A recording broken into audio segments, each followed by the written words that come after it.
Good evening, good evening. How are you? Welcome in. Oh, good, butterfly. Let me see here.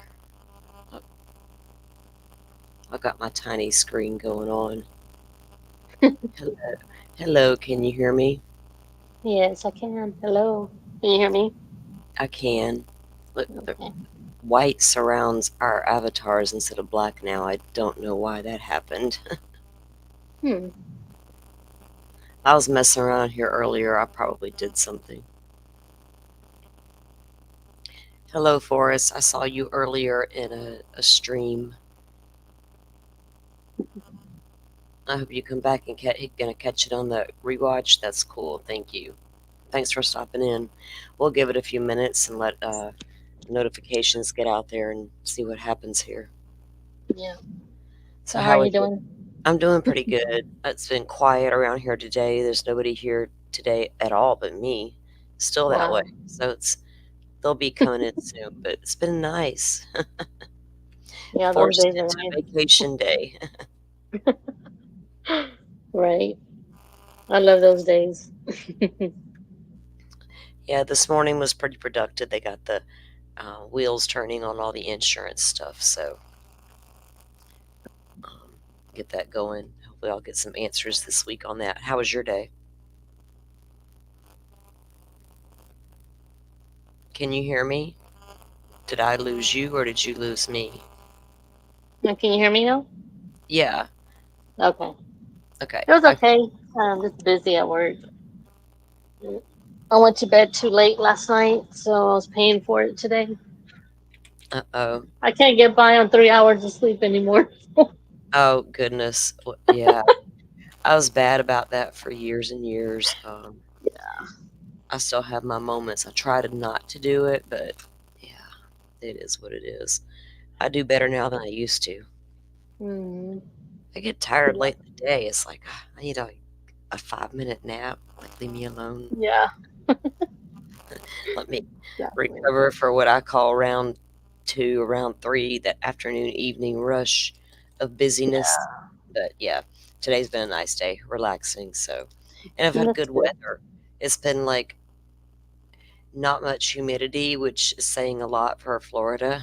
So that's Mhm. always a plus. But it was a beautiful day, and it's weird. Can you look out in the Gulf and know there's a Cat 5 out there? Yeah. That thing looks angry. I'm telling you. Yeah, I got the radar pulled up on my laptop, and I'm like, man, these the feet are there's already like big storms over Miami, but Wow. it's not looking good for the Tampa area. So initially they said they thought Wednesday, but is it going to be sooner than that, or is it still We're Wednesday? gonna take a look in a second. We got the latest update from the National Hurricane Center. I think it came down about an hour ago, so we'll Hmm. take a look at the latest stats on the storm and see what they think is going to happen with it. I can only hope that the way it's coming in, there's going to be some wind shear that gets a hold of it eventually. That's Hmm. the hope, so it can have something to slow it down. Um, Otherwise, you got a strong Cat 5 coming towards you, and there's really nothing to stop it unless something does Right. stop it. It's scary. Yeah, I don't want to be in that cone, but I don't want to see Hmm. other people in the cone, especially someone who was just hit. And it's not as uncommon as people may think for parts of Florida to get back-to-back hits. It's happened here, it's happened there in Central Florida. Hmm. Unfortunately, it happens. It's never a Yeah. good thing.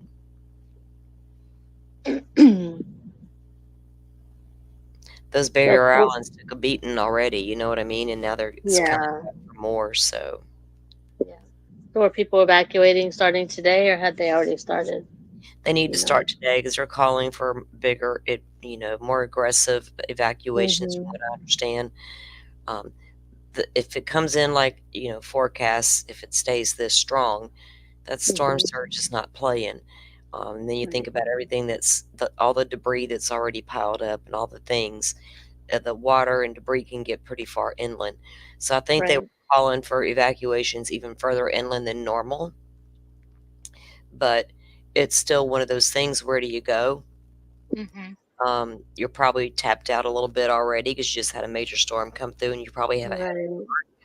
and you got to buy ice and water and all the things. Um, Yeah. people don't realize how fast you can go through ice because Oh you got yeah. coolers. Sure. And it's hot and humid.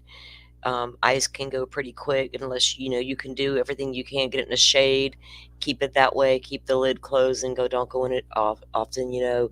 Right. You'll need ice. And when there's no ice, what do? You can't Right. keep food cold. You can't keep the milk, the babies cold. You can't keep the water Mhm. cold. It sucks. So Yeah. I feel for them. I know that I'm not even trying to study that FEMA fiasco mess because I'm gonna get really Yeah. mad if I do, and that's like a Mhm. whole other stream that I could go at FEMA for, Yeah. because I got my own FEMA story, and it goes back years ago. Um, I don't fault just them. I fault the entire government Mhm. for what FEMA has become as to what it started out to be, what it was Right. supposed to be, and what it ended up being. Very different things. And they're turning storms political, and I'm not down with that shit at all. Yeah. I I can't. agree. It's So hats crazy. off to all the local agencies, all the states that surround us that have come in to bring relief aid in. We Floridians really appreciate it because that's the heart and soul of surviving these hurricanes. Yeah. I'm talking about organizations like Joe is affiliated with, search and rescues, church organizations that bring in people and manpower with chainsaws, and tarps, organizations that bring in the food, the water, the hot meals, the Red Cross. I mean, all these things. Without that, the people would not be in a good spot. But Florida's gotten Mhm. really good at staging and bringing in supplies. I have to hand it off, to our governor, um, Mhm. for that, and a past governor. I mean, they really came together and got good plans in place. Um, That's good. it's not perfect, they're Right. not FEMA, they're the state, but the Right. state does a lot for us during these storms, prior to, approaching, and beyond. You know, Mhm. um, so that's all we can rely on. Basically, is a lot of the state's efforts and a lot of the charitable organizations and all of the resources that come in to help. And not only Mhm. here, beyond, we saw the flooding in the Carolinas and Georgia, especially up in the Carolinas and Tennessee.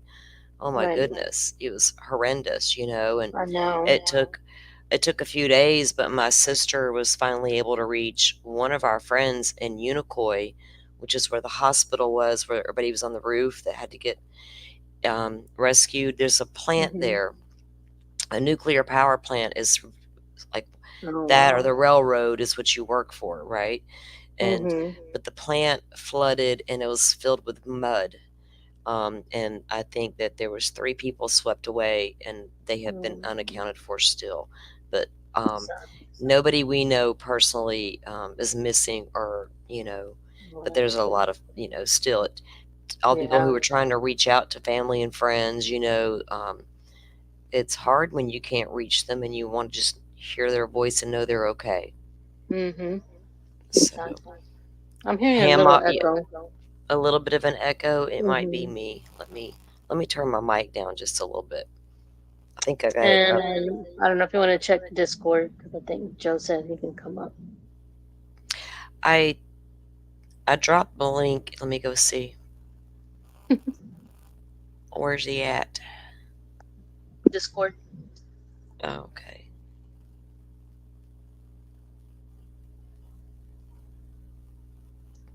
Oh,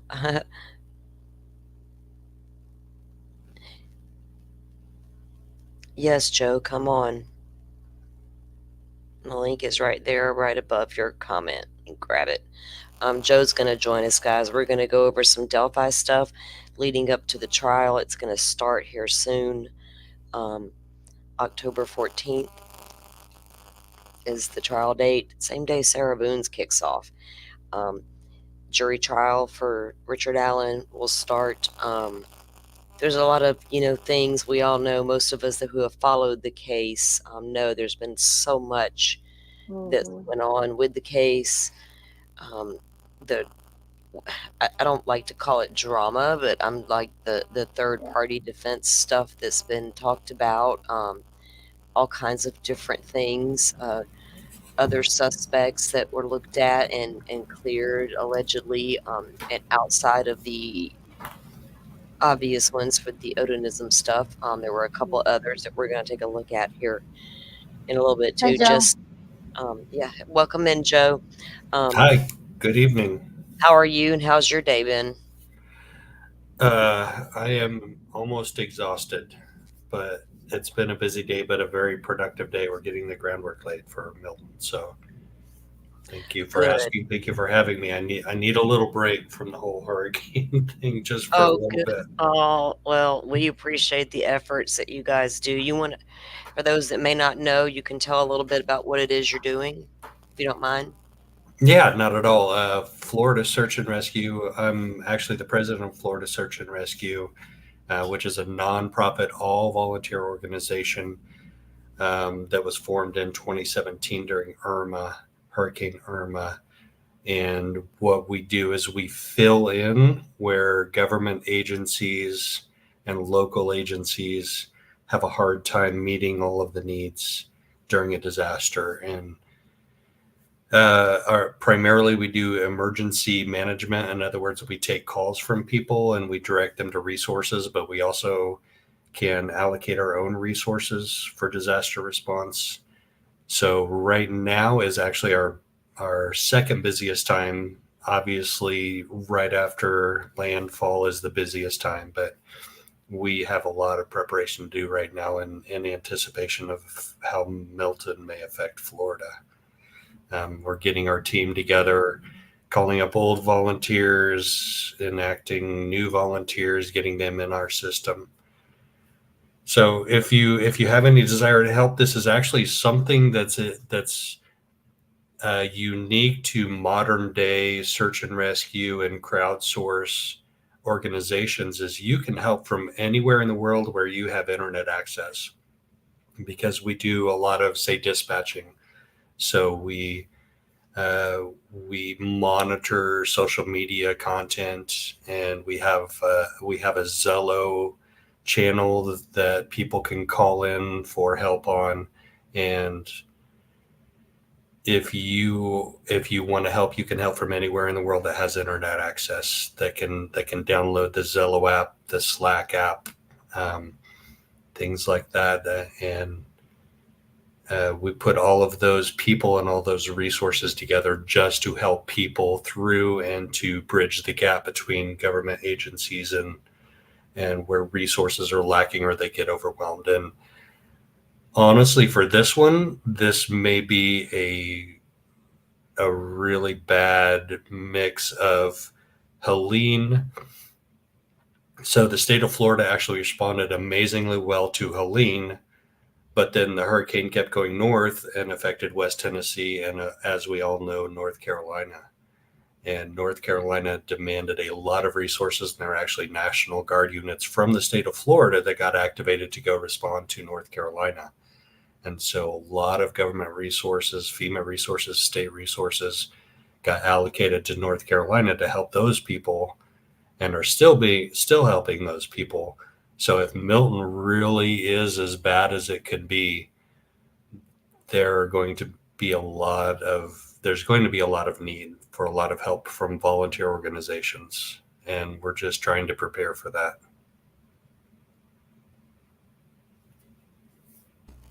Well, we appreciate all the work that you guys are doing because it's important and it matters and it makes a difference, And like I was saying earlier, when we started the live, the agencies that come in, like yours, that come in to help means everything because it makes such a difference. And you, like you said, y'all can pick up where the government agencies can have fallen short, and sometimes it's not even their fault, like you said, with all the different flooding that went on in different states and all the resources being pulled around. um, but we appreciate it, and it looks like they're going to be needing you guys again with this one. I just hope that after this one, hurricane season winds on down, like it's October already. They extended our season a few years ago to go on through November. It's like, come on. So Amen, amen, sister. Let's wrap it up after this. yeah, it Milton's the needs to last chill word. Right. out, right? Yeah, it's time to chill out. Hurricane season. Y'all said fall was coming and stuff, pumpkin spice and all that noise. Right. Yeah, We don't want to see the next letter. Just end it. We don't want to see the rest of the alphabet for that matter. Right. yeah, yeah, for real. I was But actually I supposed to go. I was actually supposed to go on a trip to Guatemala tomorrow morning, and I had to really, just completely cancel that, obviously for obvious reasons. yeah, that's not going to be a good time if you go now. I don't think that. Well, and I had to go through Miami, and all the flights in Yeah. Florida have been canceled and Oh, postponed. the radar is just showing like a storm like right there blowing like a little mini hurricane it looks like on radar, but it's not. Yeah, It just appears that way on radar, but they had a nice little storm blowing up over there already. Mm. It kind of extends out away from this, but it's feeding off of it. It's crazy. Um, I hope it, tonight, that nighttime the daytime intensifying always happens, but at nighttime, these things do crazy things at night. Mm. So it'll be interesting to see what it holds for in the morning.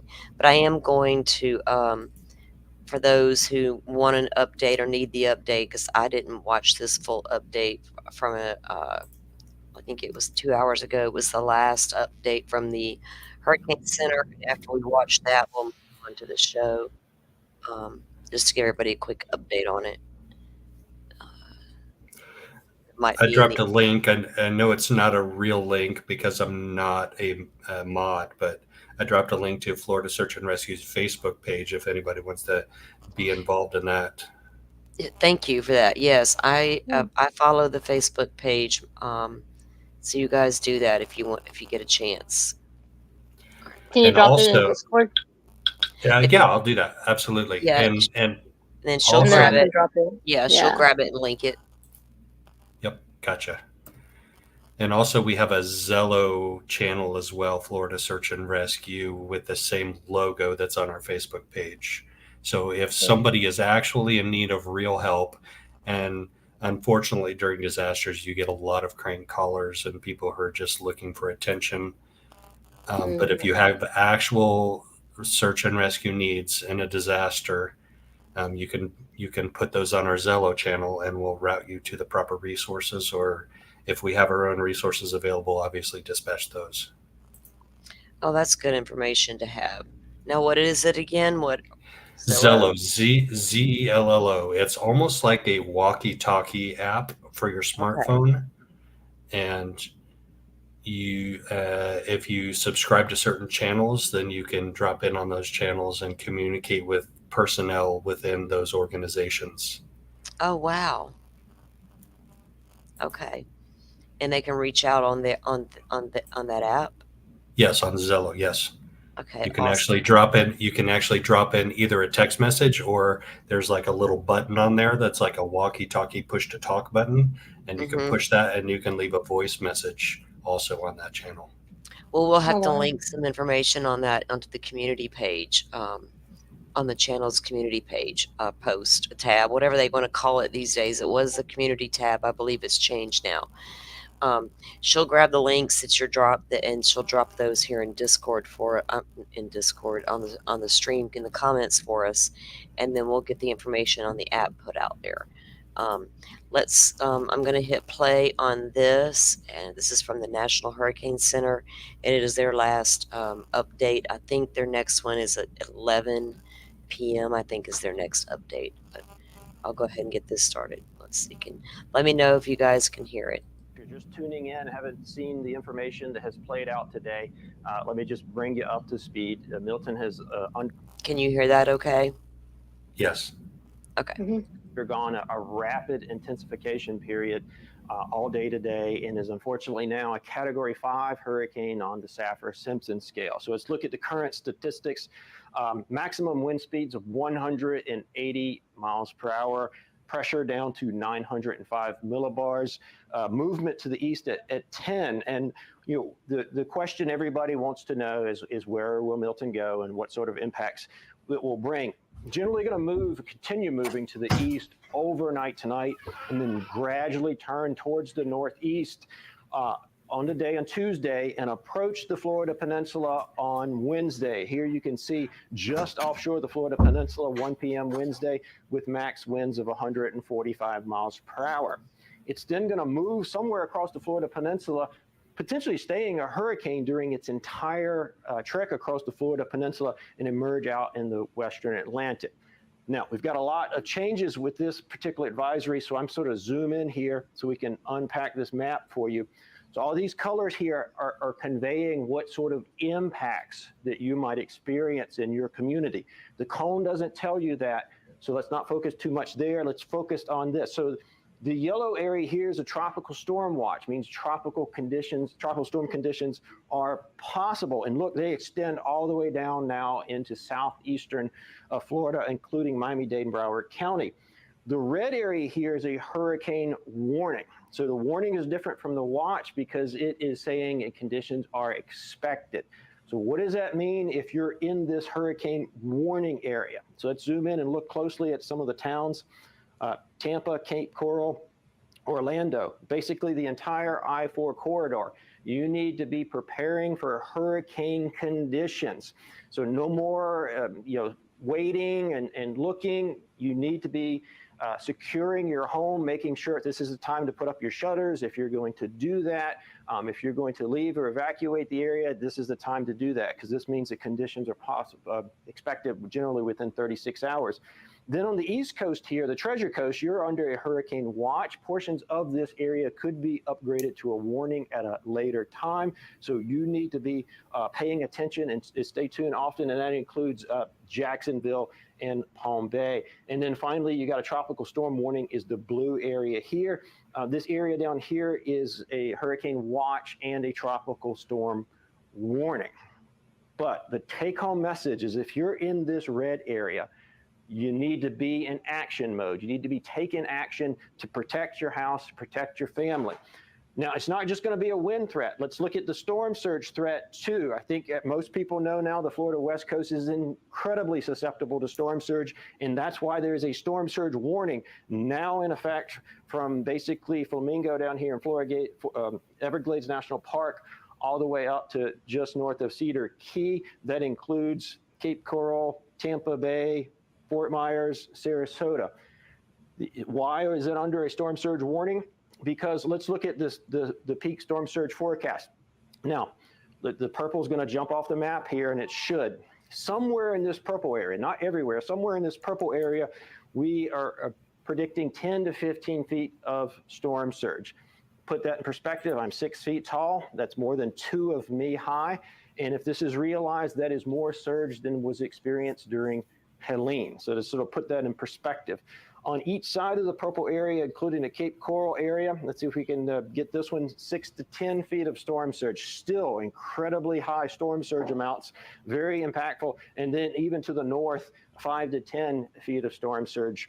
Look how far south the storm surge makes it all the way down to Chokoloskee area, 4 to 7 feet. Again, I'm 6 feet tall. That could be potentially over my head. And then we've added a new area here on the Florida East Coast or Treasure Coast, potential for 2 to 4 feet of storm surge. But let's talk about this purple area, or this entire colored area on the Florida West Coast, because a number of you are under mandatory evacuation orders, and you're wondering why I'm under a mandatory evacuation order. I'm so far away from the center or so far away from the cone.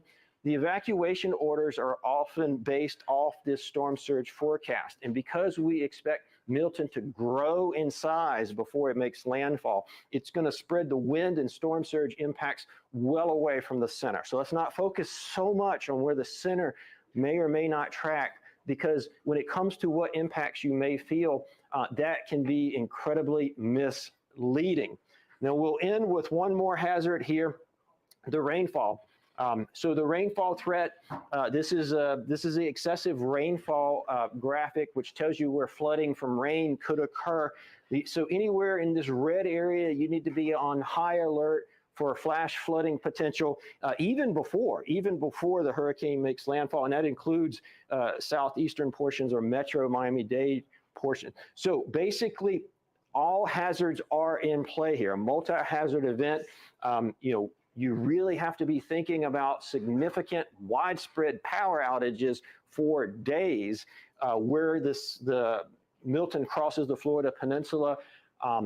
Significant down trees, significant power outages, maybe the inability to move around for several days. So I'm going to leave you with this. What do you need? Let's think about what do you need to be home and stay home without power for several days? What do you need to be safe? What do you need to be comfortable in those conditions? And I want to urge everyone, if you've been ordered to evacuate, those evacuations orders are serious and you absolutely must follow them. That's it for us. We'll be back with our next video briefing tomorrow at 11:30, but you can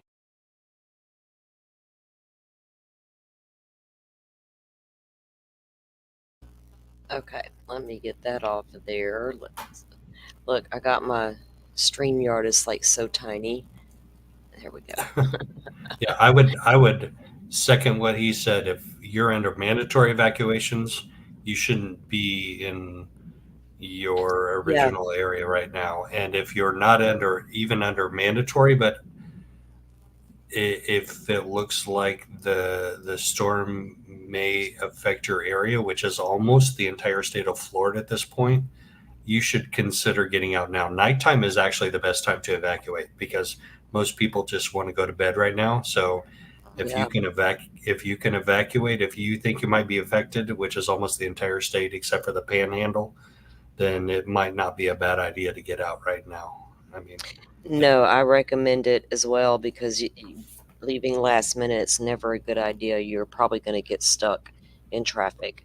And from what I've already, been hearing, there's already, no place to stay. And I had said it before, if you're going to leave, you need to leave a couple days in advance because it's really hard to get somewhere last minute. And that's just the no, nature of the beast. And I feel like, Orlando's used to getting skirted with, wind and feeder bands. They're going to get a lot of hard, sustained winds coming their way. Um, the storm surge is going to be bad enough, but this doesn't have a ton of land to break it up. There's no mountains and all the things, so pretty flat. So once it hits land and starts moving, it it can stay pretty strong moving across the state. Probably go right, down to it could be a Cat 3 all the way across the state. So right. a Not lot only so not that only brings that, a lot but of wind. yeah, but supplies right now, some people in Central Florida are acting like it's a zombie apocalypse, and they're going and buying everything out of the grocery stores. They're buying all the gas that they can get, and it's just an insane scene right now in parts of Central Florida. And by the time Yeah. if you decide to hunker down and you don't have supplies right now, it's probably too late. You're not going to get them. You're not going to get gas for your generator. You're not going to get bottled water. You're not going to get ice. You're not Well, going to get. yeah. Go ahead. And no, you're right. And that's like a lot of people in Florida. If and I recommend all residents do it. You need to keep a, a plan and have a prep way, especially at the beginning of hurricane season. Keep it in your mind. They even have here in Florida where they do a tax break on like when it's time to go back to school and you get school closed in the fall. We get a tax break weekend on that. We also get one for now they've incorporated one with summer, so you can get things for outdoors in the summer. Well, also we have the same thing for hurricane supplies. So before hurricane season begins, the governor will run this weekend of tax free, and you can go and you get all your batteries, your candles, non-perishables, and a handheld can opener. Everyone, because you don't think about that all the time. Power goes out, you can't open cans if they don't have a pop top or you don't have a handheld opener. Those should always be in your ready to go supplies.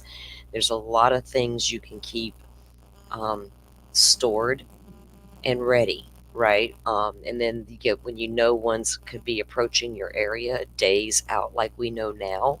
Start getting those things. Go get the water and start getting it. And everybody just be mindful that everybody needs some. Don't go crazy buying it. And a lot of times a lot of stores will limit how many you can get, just like when they have the lines that you can drive through these lines where they hand out bottled water, excuse me, and different items once the hurricane moves through, but they'll limit you on how many cases of water you get. You know what I mean? Because they need to make sure everybody gets some. So don't be that person to go in there and just buy up everything in sight, because that's not cool either. Yeah, and if you're to that point where you're needing to go to the store and get that and get 3 to 5 to 7 days worth of supplies, it's probably too late. So find a Yeah, relative in Northwest Florida, in Mississippi, Alabama, Georgia, Tennessee, Indiana, wherever you got to go. If you don't have those supplies now, it's too late. It's time to go. yeah, and we have a saying here in Florida: the first 72 are on you, and that's something that is reiterated throughout the year, especially during hurricane season. They come out with announcements, and that's talked about so that everyone should know by now that you are, those first couple of days, you may not even be they may not even be able to get to you, depending if trees are down and all the things, they have to clear roads just to get to where you are. You will be on your own until they can get there. um, so you have to have some supplies on hand for that. And we can't preach it enough to keep these supplies ready to go. Get what you can when you know that one could be approaching your area.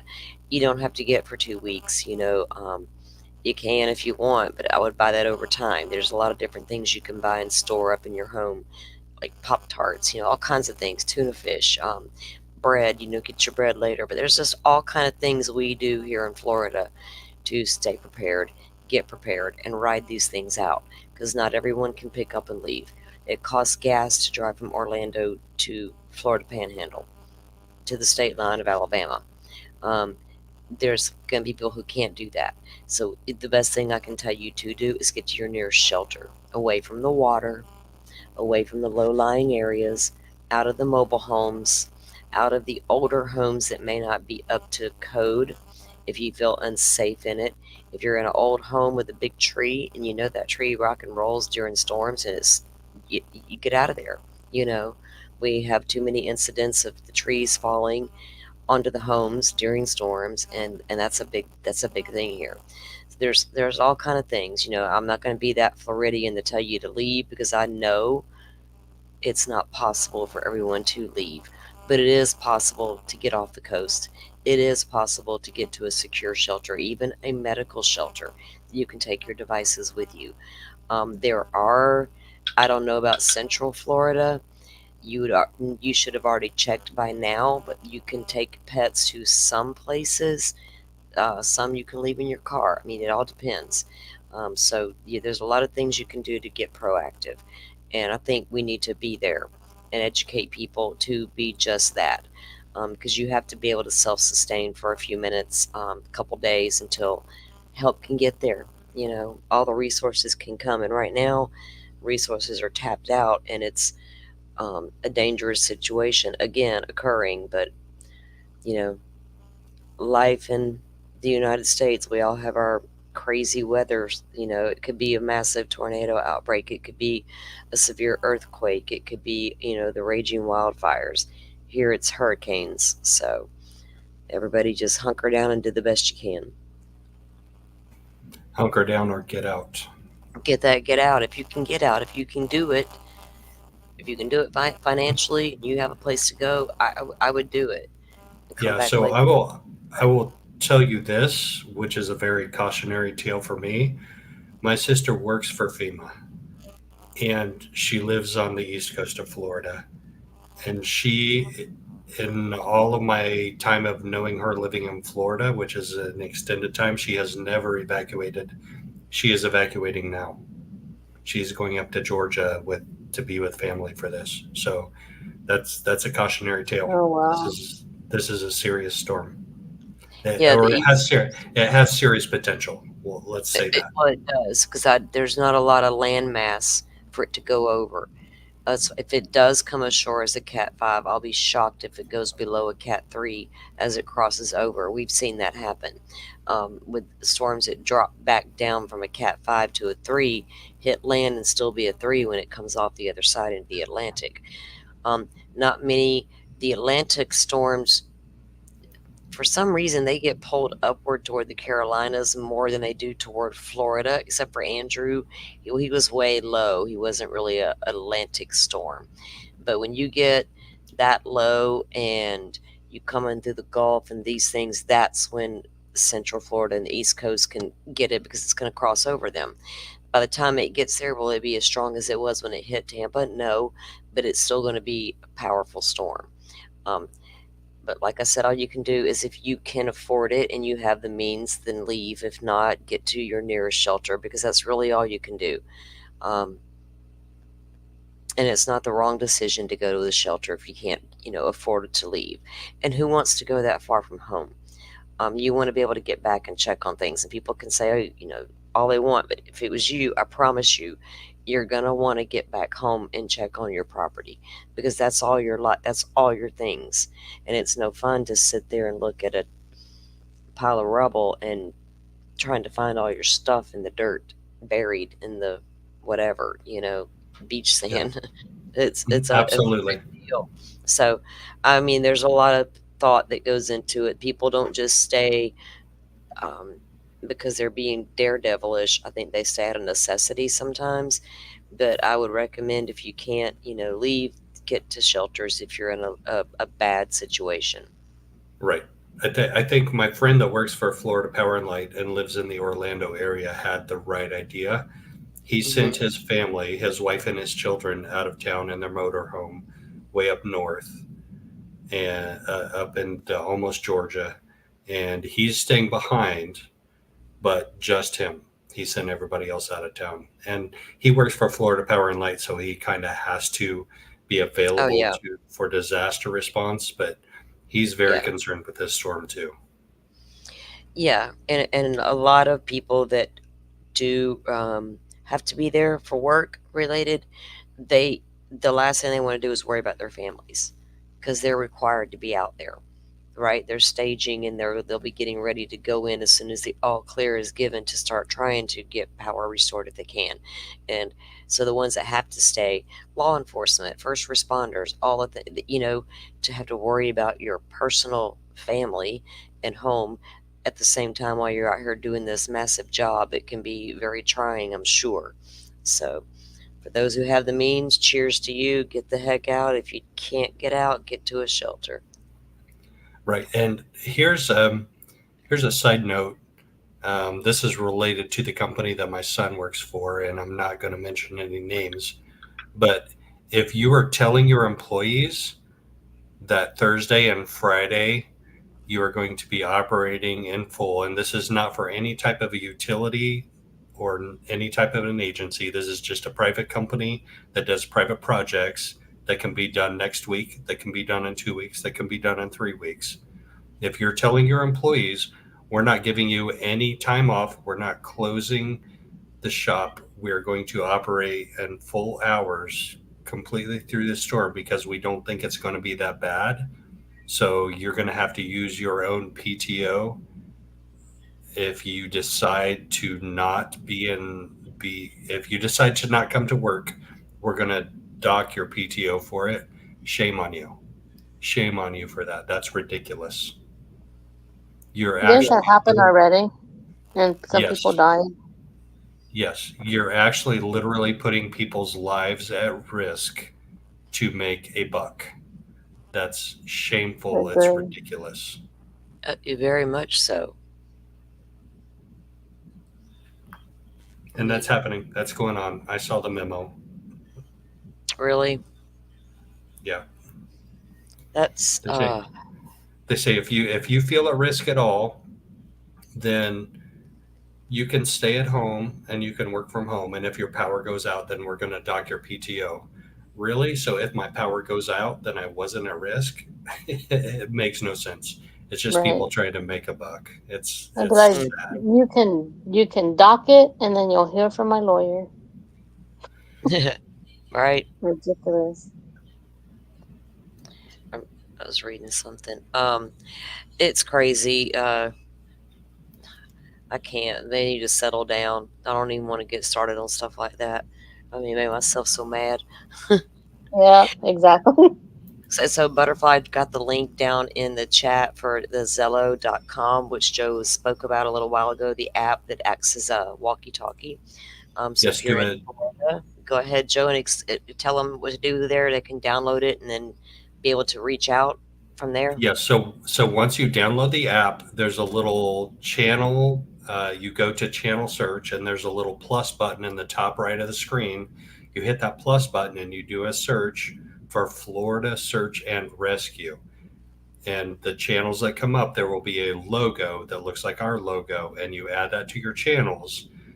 And if all of your other communications go down, so we're not 911, we're not emergency dispatch until you have exhausted all of your other options, then you can go on that channel and you can request help on that channel, and we will do our very best to find you help. But that's like a push to talk walkie talkie app for your smartphone. And there are a lot of other channels on there too for lots of other areas of the country. There's a North Carolina search and rescue, there's a California search and rescue, there's a Wyoming search and rescue, Washington D.C. Like, all areas of the country have channels. We are the Florida search and rescue channel on the Zello app. It kind of sounds like a citizens app we have here locally, but it's for like emergency situations. Like if you're in a wreck or if you're in any type of situation that you can't reach law enforcement or something. Kind of the Yes, same thing, I think. yes, exactly. If your other communication channels go down, if the cell towers go down, and you can't reach 911, like when we get one of those dispatch calls, the very first question we ask you is, can you call 911? And if the answer is yes, then we'll say, okay, well, call 911, because they're going to be able to help you a lot faster and better than we can, probably. Then the Right. second question, and if the answer is no, we can't call 911. Okay, well, then we'll see what we can do to help you. But 911, local agencies are always the first response. And if those get overwhelmed, then that's what we're there to help supplement. Yeah. Thank you, So Joe. yeah, go ahead and check that out, guys, if you're interested. And that's just another avenue you would have, another tool, so you could have it, another way out if you needed to get in touch with somebody, because you never know when the phone lines are going down and different communications are going out. You never know what's going to work and what isn't. So that's a good thing to know. I haven't checked that out. I didn't even know that existed, so I'm gonna have to check into that. Yeah, me either. Okay, let me get something start here. Let me do. Did I do that already?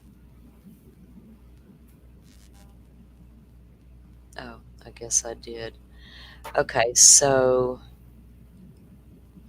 we're gonna move into the Delphi situation. So everyone knows, I think by now, Abby and Libby set off for that walk on February 13th, 2017, and they never returned. And when Libby's dad went to pick them up, they were nowhere to be found, and he started looking for them. And then by 5:30, they were calling the police out there because they realized something was had gone wrong. Um, oh God, my laptop just started talking for no reason. Holy cow! It went to it's like a press conference deal with the hurricane. I don't know what just happened, but it started talking. It scared the heck out of me. I heard something. I thought it was an echo or something. I was like, where'd that noise come from? I felt like Delphi was sneaking up behind me or something. Like, I got scared for a minute. No, okay.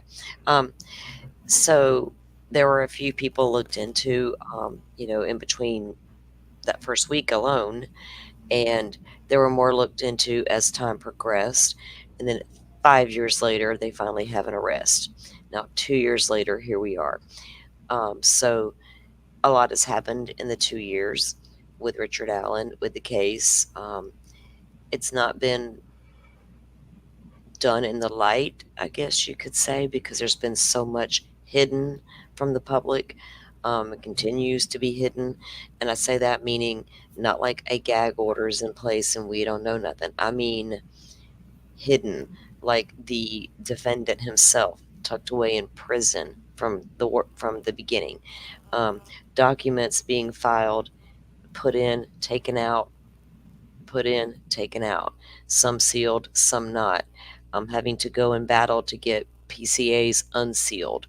All those things have occurred. A judge who very early on put him in prison, him by Richard Allen, in prison for safekeeping, and then recused himself almost immediately, citing that the case could be, um, I think the word was dangerous he used. Apparently, some things had happened with his family being threatened on social media, the judge's family, was what he cited. And he cited, the social media and mainstream media um, overwhelming sense of need to know more about the case. All these things he named as to why he was recusing himself. It's like it didn't even make any sense.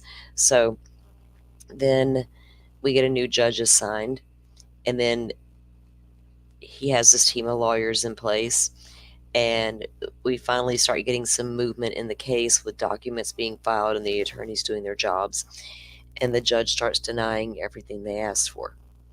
Hearings on motions they filed were denied.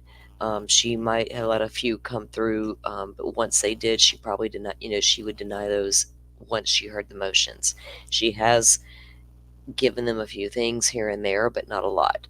And she's filed, she's ruled against so many things that common sense would say, why would she do that?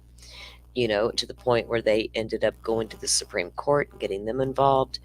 And the Supreme Court comes back and says, okay, stop putting documents in and out of the court docket there, Miss Judge, but you don't have to recuse yourself. Once that happened, she kind of straightened up. She kicked the lawyers off the team, off the case rather, because she didn't like a motion they filed, the Franks motion, the original Franks motion, because of everything in the Franks motion and what they were implying. She even said in court she didn't read the Franks motion, but then denied the hearing on the motion. So you don't read it and you deny the hearing. So then if you read the motion, it's a lot, and we're going to go over some of it. Then you fast forward, the Supreme Court puts the attorneys back on the case, and then they start going through their motions again and trying to get things done and filing everything. And the state keeps coming back, and then the judge is like, well, no. Now they're at a point where they can't even bring in their third party defense or some specific people and names and suspects. And now I think it's down to, Joe, correct me if I'm wrong, now it involves some of the expert witnesses that they don't want in either. Oh, absolutely. The um, Nick McClelland doesn't want any expert, any defense expert that would contradict any argument that the state would make. Like literally every single expert that the defense brings in that contradicts anything that the state says, Nick McClelland argues for dismissal or exclusion of those witnesses. Wow. And that's crazy because as a defense team, to be effective counsel, you have to bring in your experts. And so then if they're denied, are y'all saying that you have to be the ones to pick out my expert witnesses, state? I mean, that's not fair. So, yeah, it's crazy that she's denying these experts. Or wait a minute, has she made any rulings on those experts yet? She Or do has. we? She has actually excluded some of them. Well, I think I'm not 100% sure about the expert part of it, but the third party suspects evidence she has outlawed. So that would include Perlmutter, because Perlmutter has something to say about potential third party suspects regarding Odinism. And so Odinism and all of that evidence has been thrown out. So Perlmutter is excluded just based on the third party suspect evidence exclusion. Yes, because she would have testified to um, that defense if it had been allowed to come in. Because the defense, when they filed the Franks motion, the original motion, that's when we really learned more about the crime scene itself and things that allegedly were done at the crime scene. We knew very early on there was chatter about the crime scene itself not being, this is going to be a weird statement, but not your average crime scene. Do you know what I mean? There was something different about it, very very different, to the point to where you knew that something very different happened. But that was all we knew, and we didn't really hear much more beyond that. And I'm talking 7 years ago. Um, but as things progress, so then the Franks motion comes out, and you're like, okay, this kind of falls into line to the stuff we heard early on that was kind of shut down. And then you find out that there was an investigation during the first week of this particular sacrifice in the woods stuff, and particular people that were looked into and interviewed, statements taken, and things of that nature, and allegedly ruled out. And there was quite a few of them, actually. And then you go and you look at the few people that were, we have Ron Logan, where the property owner where the girls were found. He was investigated, his property was searched, he lied to police, all the things you could think of he did. He's no longer with us, but he was never named as a suspect or charged with anything. Keegan Klein, in prison right now, 45 years, CSAM charges. They know for a fact had a catfish account that was communicating with Libby. And allegedly, the morning of and the night before, they went missing. He come out and he confessed and made statements to the police that they say are untrue. Joe, it was $1 million and a whole week of a searching of the Wabash River based on things Keegan Klein said about the Delphi murders. And nothing Yes, was recovered, right? correct. That was based on testimony that Keegan Klein said he and or his father threw a 40 caliber firearm in the Wabash River. And actually, when I went up to Fort Wayne to get the transcripts from the August 1st, July 31st, July 30th hearings, on the way there and back, I had to cross over the Hoosier Heartland Bridge over the Wabash River. And the Wabash River at that point in time was not a major thing. Like, it's maybe 3 or 4 feet deep. So I have no idea how the state of Indiana or the Carroll County, whoever it was that spent $1 million to dredge that. That's just absolutely ridiculous. That's crazy. It's because if you look at the Wabash River, when it goes through the city of Lafayette, when it goes through the city of Evansville down near the Ohio River, because it goes all the way from Fort Wayne, Indiana, southwest to the Ohio River. It obviously gets bigger and bigger as it goes southwest. And Peru, where it crosses near Peru, southwest of Peru, it's not a major thing. Like, it's Right. barely a creek. Like, it's definitely Okay. bigger. It's definitely bigger than the Deer Creek, where the Deer Creek is, where the Hmm. murder scene was. Yeah. But it's not a major Not very thing. deep.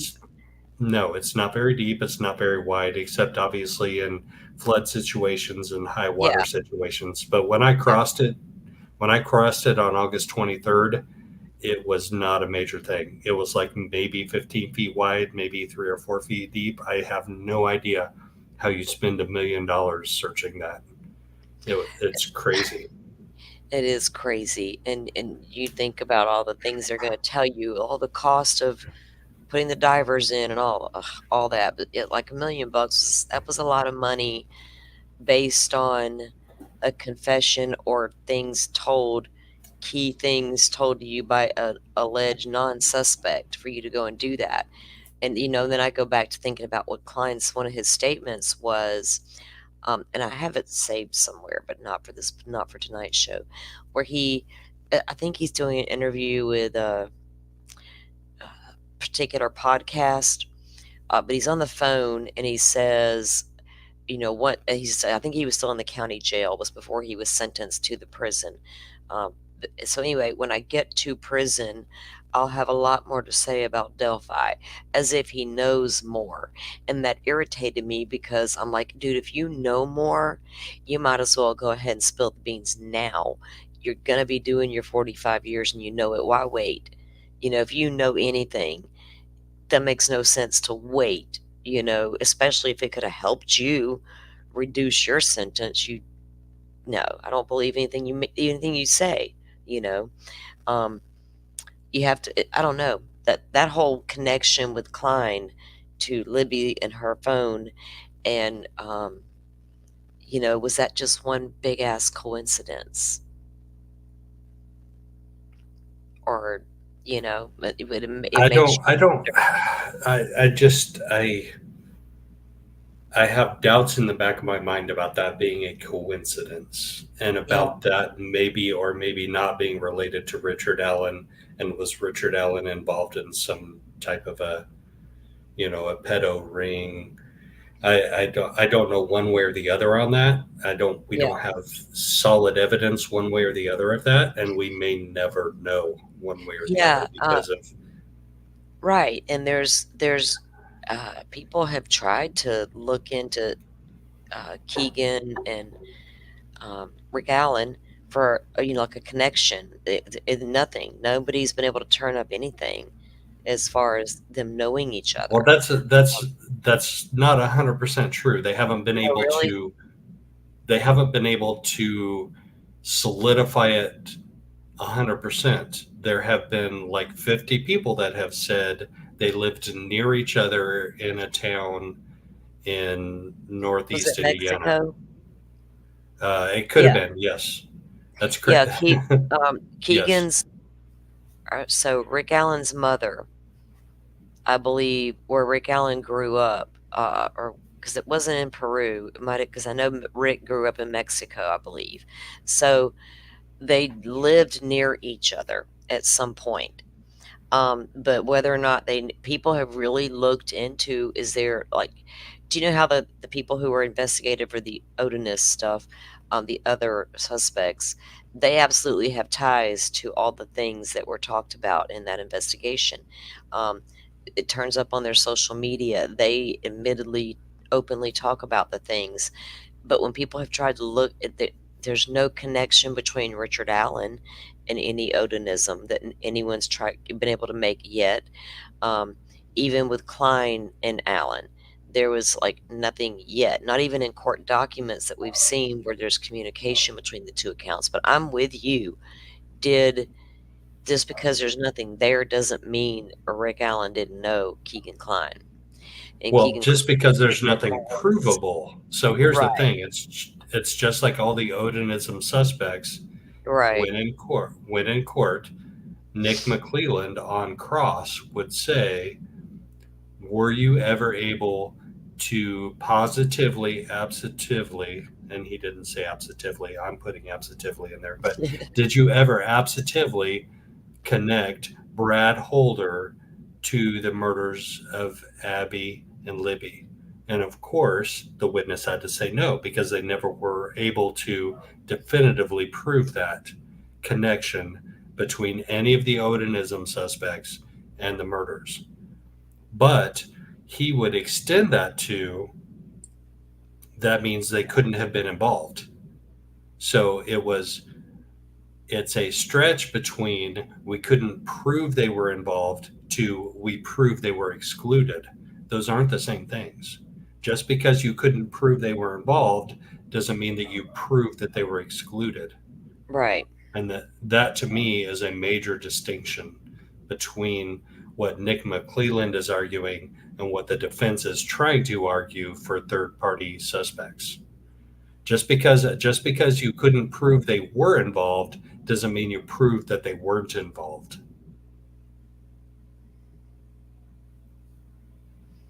Well,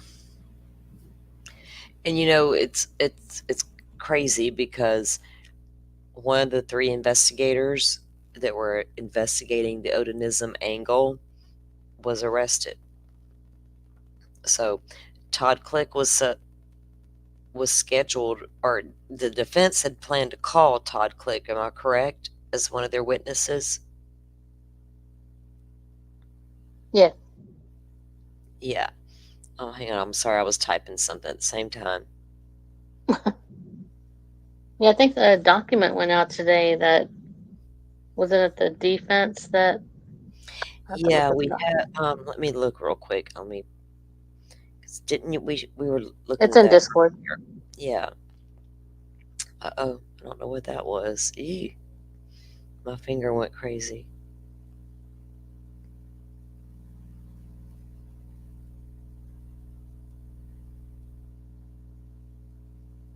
You find it? Yeah. Oh man, I forgot it. I put some stuff in here earlier too. So, well, that was Tobin on Tobin, not on the Click thing. We're gonna get to him in a minute too. That's another.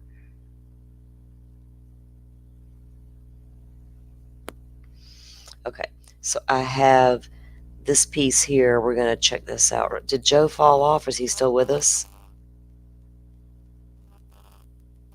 I don't know. He might Did have he fall had. asleep? I hope not. We were just talking to him. Okay, so I'm gonna play while this piece starts. I'm gonna run to the restroom real quick, but this is a piece. Let me pull this up, get it ready. Okay, it's just a little news piece on Todd Click. Just let me get this up here. 1 second.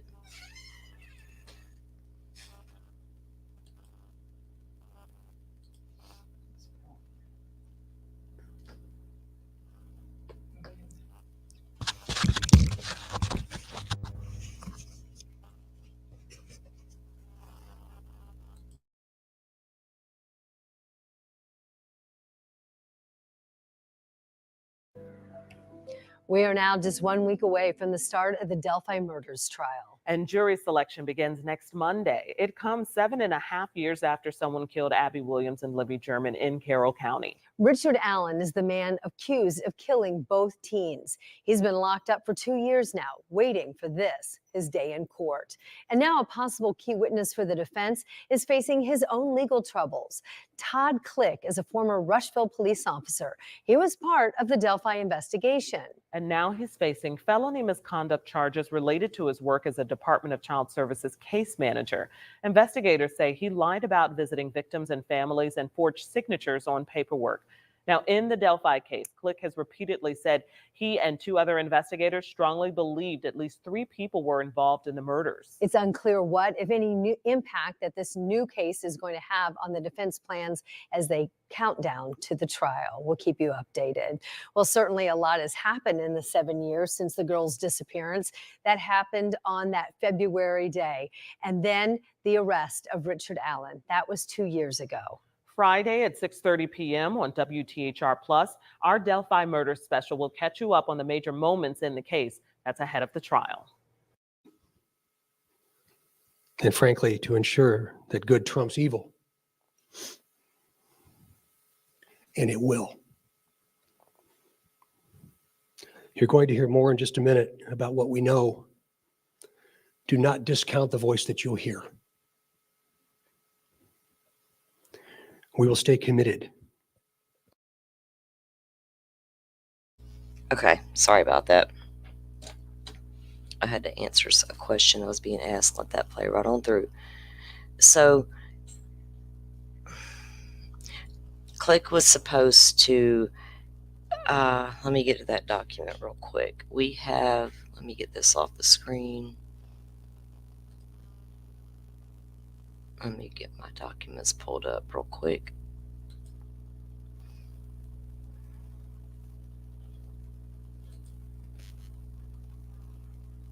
You read Joe's comment.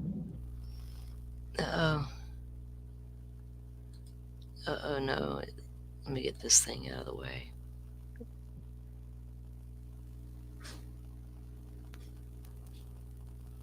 Yeah, I agree.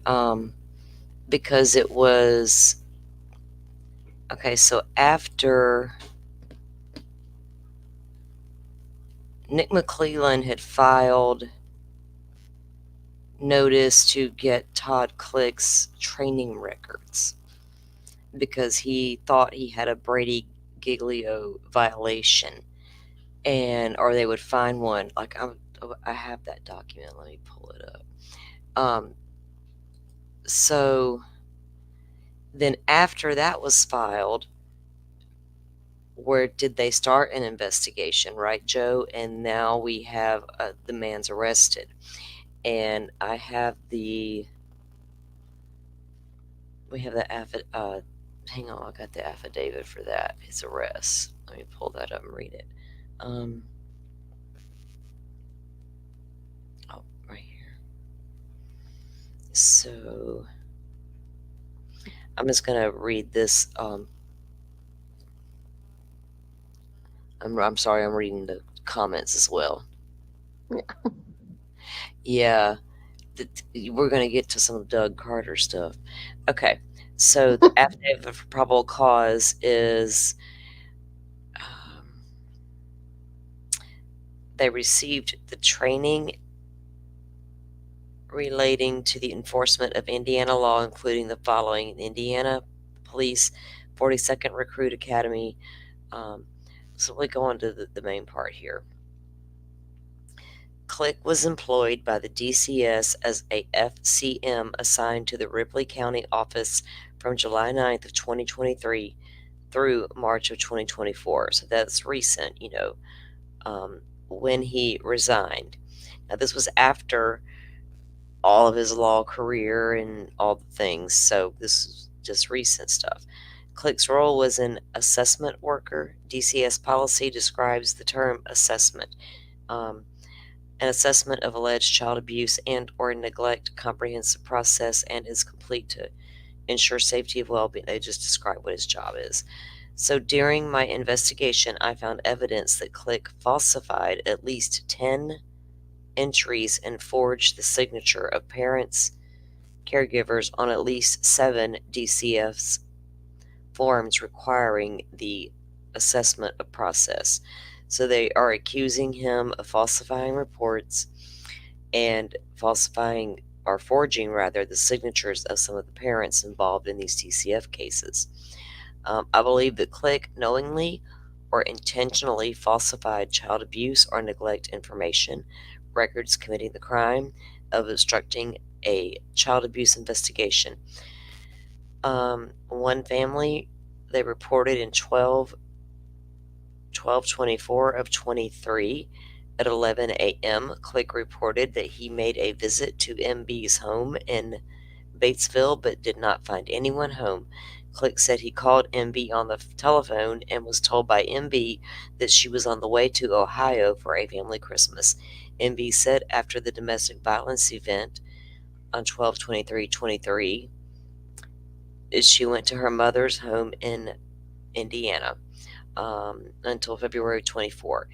MB said she has no family in Ohio and the call never happened. So she's saying that the phone call between her and Todd Click never occurred.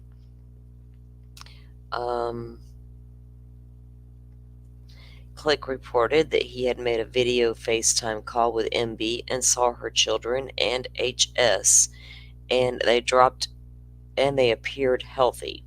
MB said the call never happened. On 12/28, 3:15, Click reported that he met face-to-face with MB and her children at her Batesville home. Click reported the children looked healthy, and MB said that visit never happened. There was another occasion here. It took place on January 31st of this year, where he claims he had a face-to-face meeting again, and she says that meeting never happened. And there was another incident, February 15th, the same thing. MB, he claims there was another face-to-face meeting with her and the children at her home, and the MB said this is the only time she had seen Click. Click reported discussing a safety plan, one of the DCF required forms.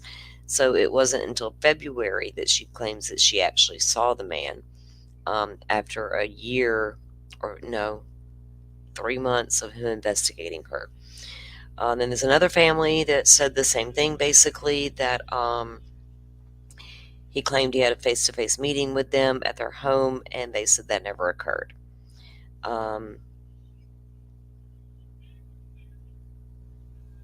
He was accused of not following up with a report on the hotline that was made to the DCF, and he never came to their home. Okay, so then there was another family. This one is in December of 23.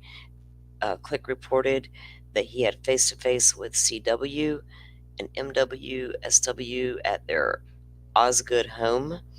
The families both say the visit never happened. So you got and there's, let me see, there's 1, 2, 3, 4,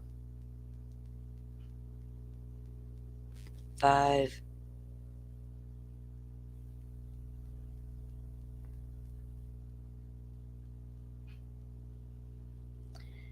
At least 5 families saying that this has happened with them, that he would claim, FaceTimes or face-to-face visits rather, and they never occurred, or phone calls that took place that didn't occur.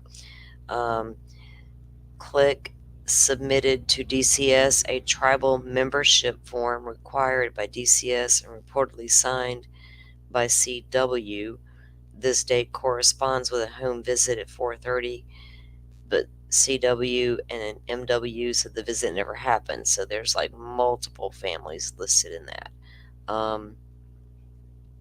So he's basically was arrested for falsifying all these reports and lying. Wow. And all that come about after McClellan decided to go nosing around in his training records looking for what he believed to be Brady violations. I think did you find what you were looking for, McClellan? I don't know. I don't know if any of these, that's like multiple families, so it's going to be hard to sit here and go, they're liars. They're liars.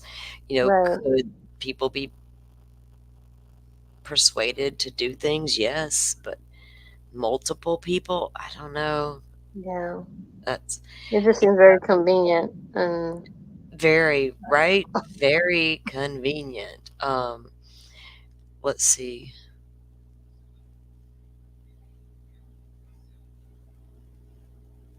I was reading Joe's comments. Yeah, it's very convenient, isn't it? Right? I mean, just to have it come about.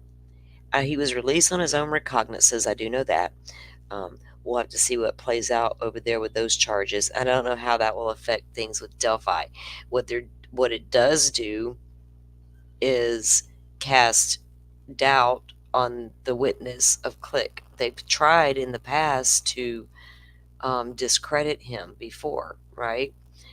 Even before this has happened, with statements from the past because this man,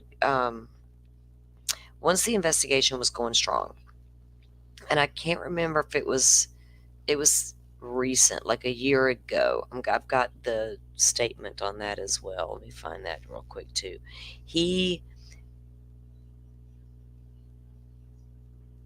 That's the wrong case. That's Kentucky, Bartstown. Sorry.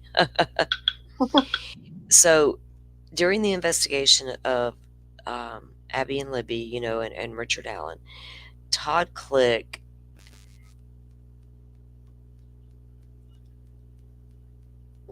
filed like a certified letter and had delivered, because he felt like they didn't take him seriously in his investigation into the Odenism. And it was a certified letter sent by his attorney. And that kind of triggered the events and things that started happening, and then everything that came out in the let me pull that up in the Frank's motion. Let me, oh, that ain't it. That is not what I needed. This was what I needed. Because I'll go over a little bit of what he actually said in his report and in his investigation. Then we're going to move on a little forward here and watch something. So this is the memorandum. Okay. Let me pull up what we need, and I'll get it on screen.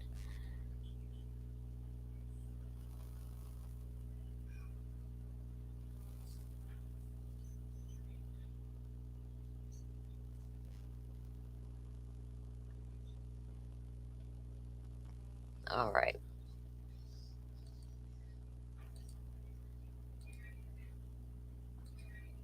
There we go. Okay. This is from the Frank's motion, the original Frank's motion that was filed in the case. And it is, hold on, let me shut my door real quick. And I posted the link for the state of Indiana versus Todd Click if you want Oh, great. Thank you. to. Yeah, guys, there it is if you want to go read that. Appreciate that, Butterfly. All right, so 8 things to know, and this is comes out of the Frank's motion. Overwhelming evidence in this case supports the following. Members of a pagan Norse religion called Odinism, hijacked by white nationalists, ritualistically sacrificed Abigail Williams and Liberty German. Very early on, those in charge of the Delphi murder investigation claimed that they consulted with a Purdue professor concerning what resembled possible Odinism signatures left behind at the crime scene. After the Purdue professor proclaimed, according to State Trooper Jerry Holman, that it was not Odinism or any type of cult worshipping or any type of group that would have conducted the crime, the Odinism angle was essentially abandoned. However, as of September 7th, 2023, the leaders of the Delphi investigation team claimed that they can't identify who this purported, can't say the word, purported professor was. They know now who he was. Professor, was it Turco? Yeah, I think it was Turco.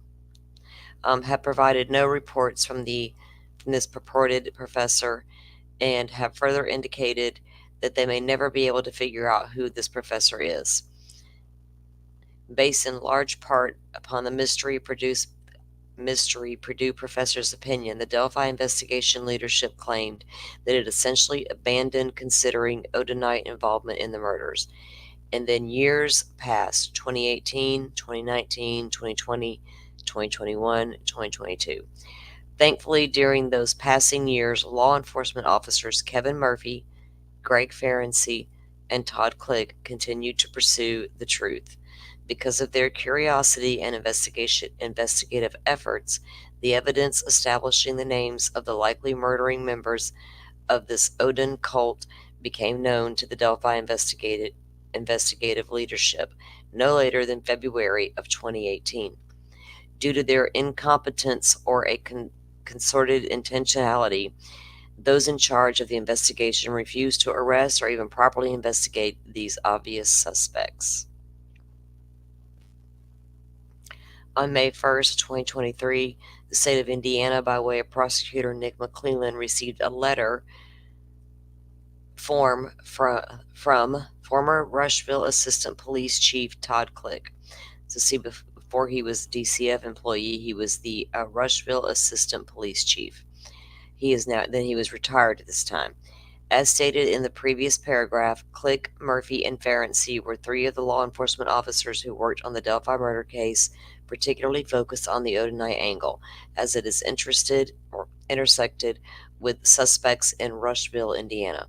After reading Allen's probable cause affidavit, Click became concerned that the information contained in Richard Allen's affidavit pointing the finger at Richard Allen was far less compelling than the totality of the information that Detective Ferenczi, Detective Murphy, and Officer Click had accumulated during the Rushville portion of the investigation. That's a lot. I know it's coming from a defense attorney, but that's a lot. I don't know. The information that Murphy, Ferenczi, and Click had gathered during their investigation connected men who practiced Odonism in or near Delphi with another group of men who lived in Rushville, and then connected both groups of men to the murders. Click was concerned that for some reason the leadership of the investigation or the investigative team had failed to share with Prosecutor McClelland the evidence gathered by Click, Ferenczi, and Murphy. Click's concern led him to seek out a lawyer to assist him in drafting a letter.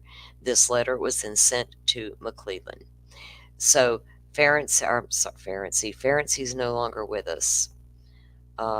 Greg Ferenczi was killed in Indiana, and he was at work at the FBI office, and someone threw a Molotov cocktail in the building, and there was an explosion, and he didn't make it. It was I forgot his name right offhand, but he was the person responsible, turns out, was a former prison guard. Now the former prison guard is throwing explosives into the FBI office and unaliving one of the Odinist investigators, and can't not unsee or unhear that there were Odinist guards at one point watching Richard Allen, right? So you're like, was this ex-guard? Yeah, it's a whole rabbit hole. It's like a movie. Jesus. I know. It truly is when you think of all the different aspects that make sense. Even if this Odinism stuff wasn't even connected for real, and They just still investigated it, so they thought the fact at some that point.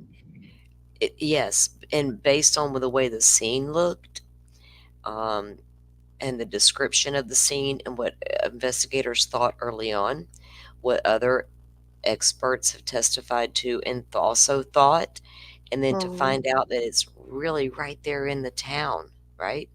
It's not some made up fairy tale or some weary travelers, traveling through town that decided to do this and they're in the woods there.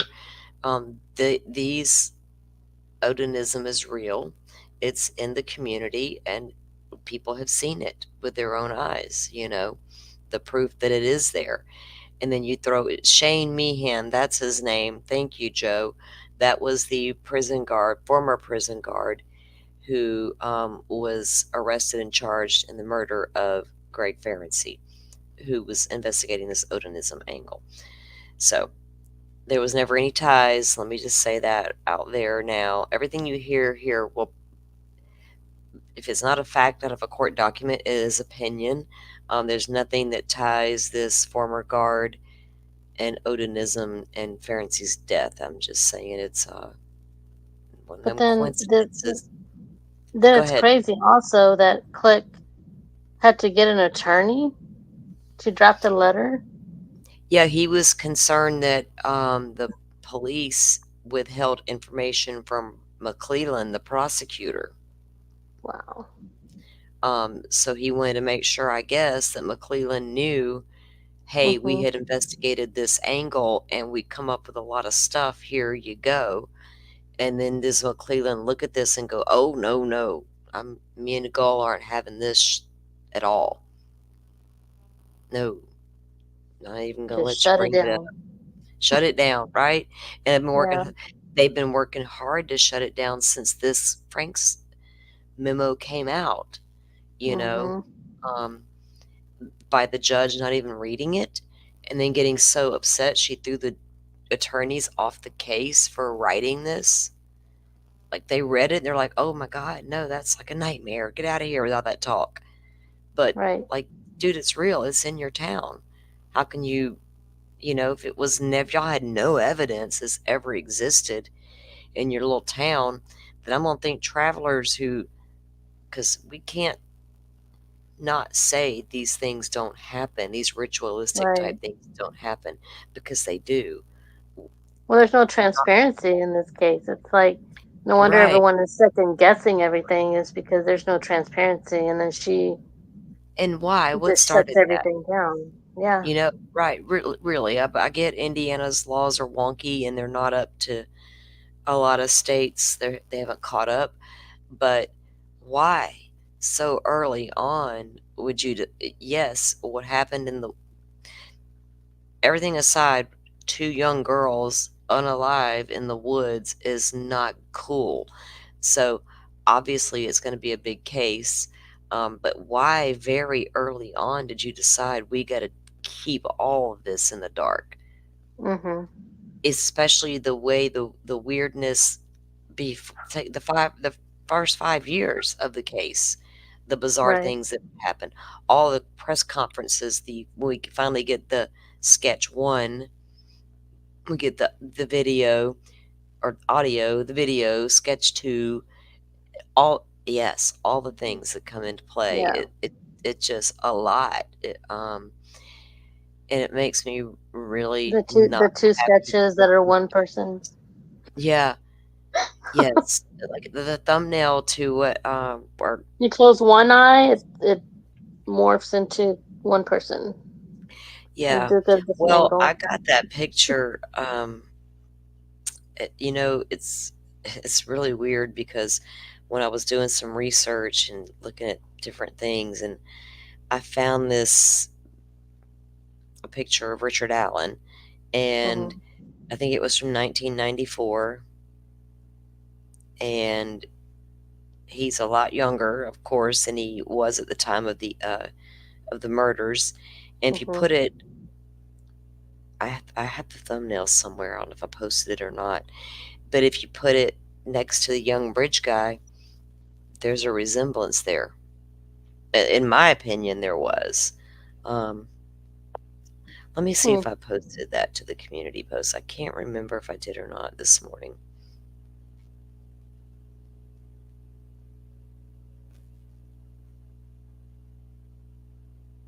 Oh, I didn't yet. I will get that up there. Um, yeah, it's weird to me when I was like, wait a minute. And then all I could see was Carter's hands doing the merging of the two photos. I was like, what did they do? Go back into social media and get young Rick Allen? And I don't Probably. know what happened. I don't know Yeah. that, This has you everyone know, questioning so much because they're being so just trying to yeah, suppress everything. yeah, it don't make any sense to do that from jump, Mm-mm. right? And so Right. the letter, so yeah, fair. So Click sent the letter to McClellan. This letter was not provided to the defense until after it was obvious from the last round of depositions that the defense, who had doggedly pursued witnesses as far away as Georgia, would certainly be talking to Todd Click. McClellan had this letter in his possession for over 4 months before turning it over to the defense. There can be no mistaking that this letter is exculpatory in nature and could have been used by the defense as it prepared for upcoming depositions. However, it is apparent that McClellan only offered up the letter after it was obvious that the defense team would soon be learning of the letter's existence. In other words, the defense team would obviously be meeting with and deposing Click in the next few weeks. At the time, Click most certainly would then reveal to the defense that in April of 23, Click sent a letter containing exculpatory information to McClellan. At this point, McClellan had two distinct choices: sit on the exculpatory evidence, hoping that the defense team would refocus its efforts on another angle of the investigation, or disclose the exculpatory evidence, claiming that the contents of the letter were overlooked in the volume of discovery. He chose the latter. Unfortunately, that neither approach explains away the fact that Click specifically directed the letter to McClelland himself, and further, Click was so determined to ensure his information was consumed by McClelland that he directed the information directly to McClelland via certified mail. This letter is stamped received May 1 of 2023, Carroll County Prosecutor. Click's report landed at Ground Zero, a prosecutor's office with no more than 2 full-time prosecutors and a handful of full-time staff members at best. This exculpatory evidence had been completely overlooked, not plausible. Not only did the prosecution withhold that letter from the defense, but law enforcement also withheld several exculpatory pieces of evidence, including an 85-page compilation of reports by Click prepared in 2019. That would have been 2 years after the murders, and several videos containing statements that support the defense theory of Richard Allen's innocence. I like to see those videos. Well, we won't get to see them now. This 85-page report detailed the investigative work performed by Click, Ferenczi, Murphy, and others, including the FBI. Man, that 85-page report would be something to see. Because I would like to see it. That was prepared in 2019. Hi, Rebecca. Thanks for joining us. 2 years after their murders, Click's still doing his thing, and he's got this report prepared. I cannot talk tonight. Report prepared, and several videos containing statements. What videos would they be? Because what they recorded over some of Holder's stuff. Oh, maybe some of the players out of Rushville. I think Messer's girl, her videos are probably in there. Okay, because I know they talked to her. Homicides were involved in Nordic. I skipped a piece here. Sorry. According to the summary of Click's investigation that he attached with this letter, the Behavioral Analyst Unit, or the BAU of the FBI, determined that individuals responsible for the homicides were involved in Nordic beliefs. This was news to the defense, as no member of the unified command in charge of the investigation revealed this information to the defense during recent depositions. This includes Trooper Holman, who told the defense that he didn't remember if the FBI's BAU unit determined one way or the other whether those Nordic beliefs had been involved in the murders. You can't remember? Law I think enforcement. I would remember somebody saying that to me, right? If I was in law enforcement, state trooper, whatever, and someone says, hey, this could be a Nordic belief thing, and you're like, what? What the hell is that? What do you Right. mean you Yeah. don't remember? You'll be asking like, wait, what is that? I want to know more. Right? As an investigator, you're going to want, Yeah. obviously you should have questions. Right. Question everything. At least up until the time of this filing, the prosecution has provided no evidence whatsoever of the findings of the FBI's BAU unit concerning involvement of Odonism in the murders. None. The letter that Click sent to McClelland was the first that the defense has heard that the FBI actually believed that Odonism was likely involved. In other words, this report contained exculpatory evidence that the Unified Command concealed from the defense. This information was and is crucial for Allen's defense. Some of this exculpatory evidence in the form of videos was finally released to the defense on September 8th, over 9 months after defense counsel entered their appearance. The defense is still reviewing this September 8th evidence dump. In the brief time the defense has had to review this newly received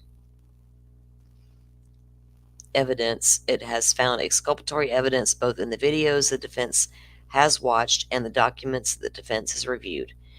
While the prosecution has been holding on to exculpatory evidence, Richard Allen has been living in hell.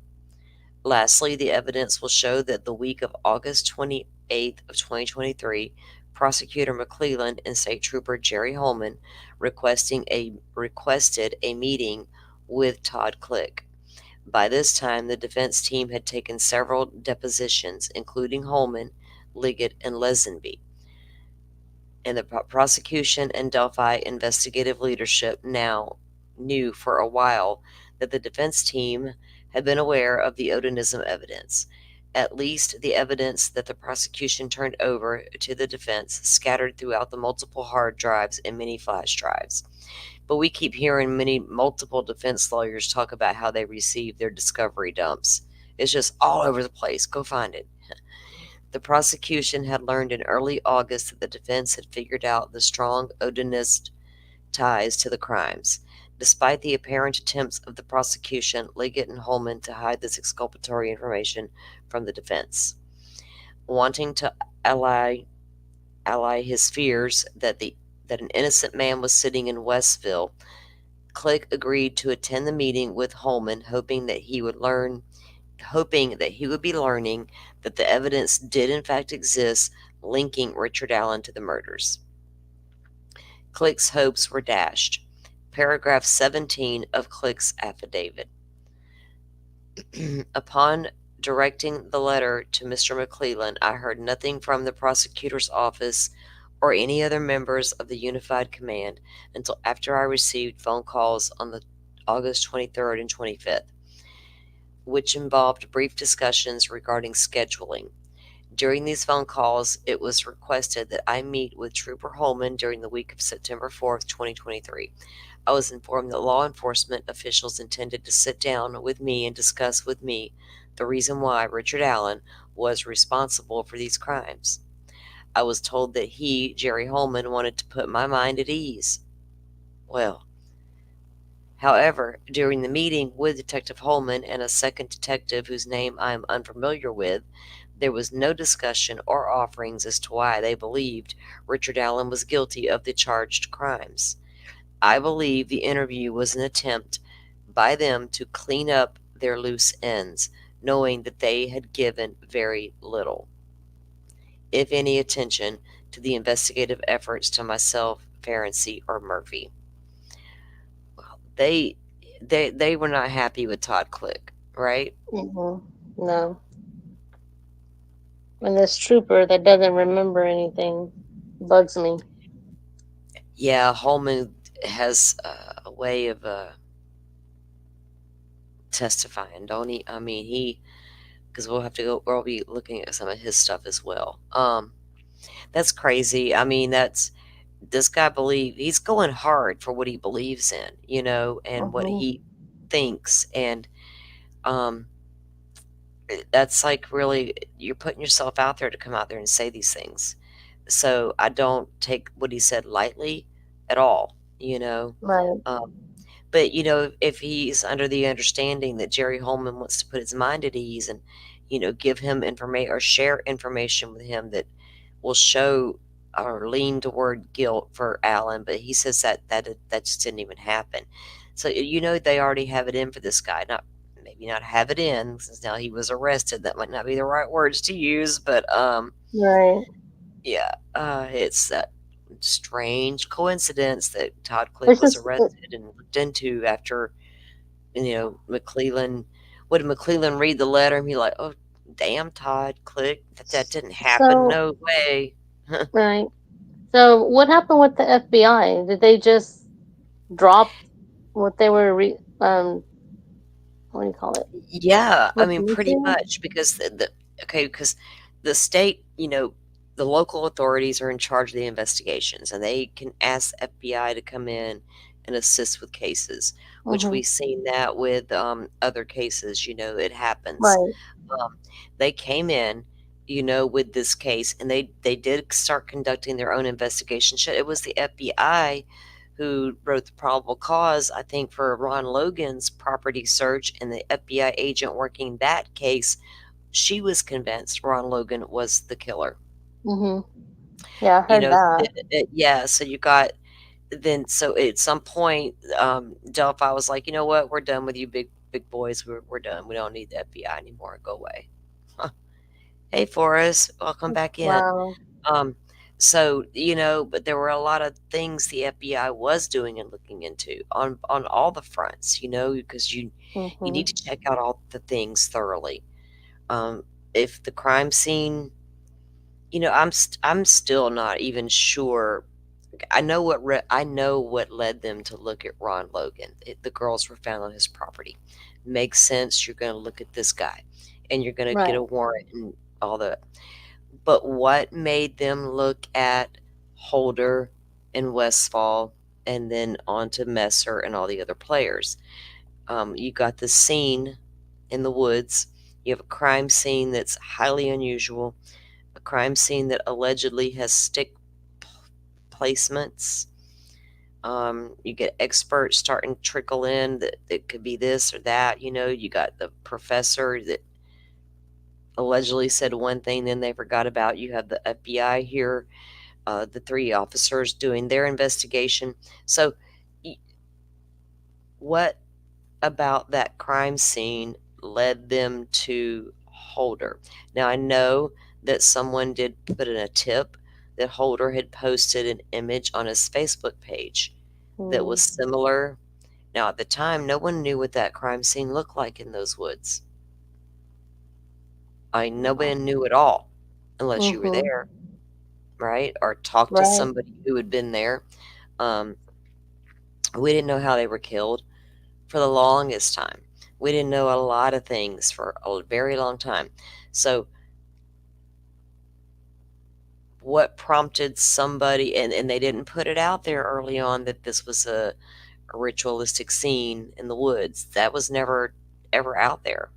So, what Right. prompted this random, well, I don't know who it was, but I think I do have the name somewhere in one of my notes, actually, because they gave a statement. So, what prompted this person to say, you know what? Brad Holder, and this was an out of state person. So you got Brad Holder on my Facebook friends here. He lives there in that town where those girls were killed, and he does this and this. Would that be enough if you knew nothing about this crime scene for you to say, I'm gonna turn my friend in and they need to look at him? Right. What made them look at those guys? Exactly. I don't know. And I don't know that we'll ever know, because we're just kind of reviewing this stuff, guys, just a little bit to get caught up, because it doesn't, in the end, it's not going to matter, because the judge has already ruled they cannot bring in their third party defense. They're not allowed to walk into the courtroom. The defense team is not allowed to come in and talk about Odenism, Brad Holder, Patrick Westfall, or any of the alternate suspects. Um, which, makes us really ask a lot of Look at questions. them side eyeing them for sure. Yeah. So, to finish this out, not only did Carroll County Sheriff Tony Liggett fail to include all his Odinite information in his October 13th affidavit for search warrant, and not only did McClellan and the Unified Command withhold exculpatory evidence, Liggett also concealed damaging witness statements that devastate Liggett's timeline. Now, this is the sheriff, okay, guys, they're talking about at the time, Sheriff Liggett. Failed to include the Odinist information. And so Liggett concealed damaging witness statements that devastate the timeline. A timeline Liggett needed to be true in order to place Alan at the trail when Abby and Libby were abducted. Additionally, Liggett lied in his affidavit about the statements of another key witness, further devastating the timelines. And I think that's lying statement's going to be Betsy Blair. So they claim that because she's a witness in the case, she was the one who did sketch 2. And she's the one that approached them like 2 years into it and is like, why haven't you released the sketch I did with your sketch artist, which was young bridge guy. So apparently her official statement was she saw a guy walking on 300 North, muddy and bloody. But according to the defense, when they talked to her, she never said muddy and bloody, just muddy. So we don't know until we hear from Betsy at Right. trial, if we ever get to hear the darn If we, thing. I was gonna say if we get Well, We might get to if they're read the wanting to transcript. well, if they're wanting to control all the witnesses, the prosecution, who knows who we're going to get to hear from? Right, It right. just seems that they keep dropping one by one. It's like the prosecution wants to pick and choose who the defense is allowed to bring up on the witness stand, who they can't, um, and leave it at that. Just do what we tell you. You And know, discredit others. yeah, and not bringing your own. Excuse. Let me get this off the screen. And not being allowed to. It's one thing to say you can't bring in this third party defense. Okay, whatever. But to sit there and say you can't even bring in your own experts, like, I've never heard of that. right. So the other one that because what was where'd it go? I got it right here too. Tobin.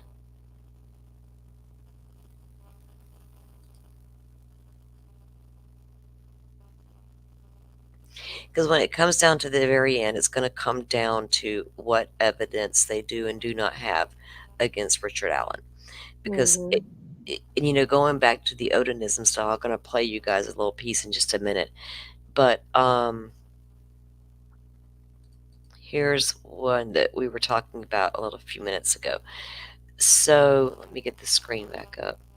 I need to go and get something to drink. Can you see this butterfly? Let me get it up there.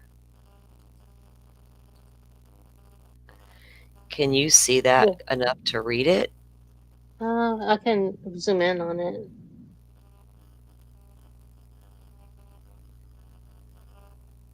Yeah, I can zoom in on it. Okay, I want to go grab a drink real quick if you want to start reading it, and Okay. I'll be right back. Okay. I'm going to mute out so you can do that so there's no background noise, but I'll be right back. Okay. Okay, first of all, guys, let me lay this out for you. I'm so sorry. This is a defendant's response to the state's motion in limine regarding defense witness. I should have pulled up the state's motion in limine first, but they filed a motion. So Butterfly's going to start reading this. This one tells you about that motion, so there's really not a reason to go get it. We'll just go with this one. Anyway, she'll start reading that, and I'll be right back. Okay. Comes now the defendant, Richard Allen, by counsel Bradley A. Rossi, and respectfully request that this court deny the state's motion in limine regarding defense witness filed marked September 27, 2024. In support of said request, defendant Allen states as follows. The state's motion seeks to exclude the testimony of William A. Tobin. 2. Mr. Tobin is a 27-year veteran of the Federal Bureau of Investigation with 24 years of experience at the FBI laboratory and an expert in forensic metallurgy. Number 3, Indiana Rules of Evidence 702 provides that an individual may be qualified as an expert and testify to matters so long as it helps the trier of fact to understand the evidence or to determine a fact at issue. Mr. Tobin's expertise and testimony will assist the trier of fact in judging the credibility of the processes and protocol used in the discipline of firearms identification for the following reasons. Mr. Tobin has a bachelor's degree in metallurgy, a hard science that is intimately connected with the process of tool mark identification. Mr. Tobin has an academic background in statistics, which is also, that's it. I can't go any further. Yeah, so this is a really key point because other than Rick Allen's confessions, the state has nothing else. According to the probable cause affidavit that we've seen, the state has nothing else besides tool mark evidence.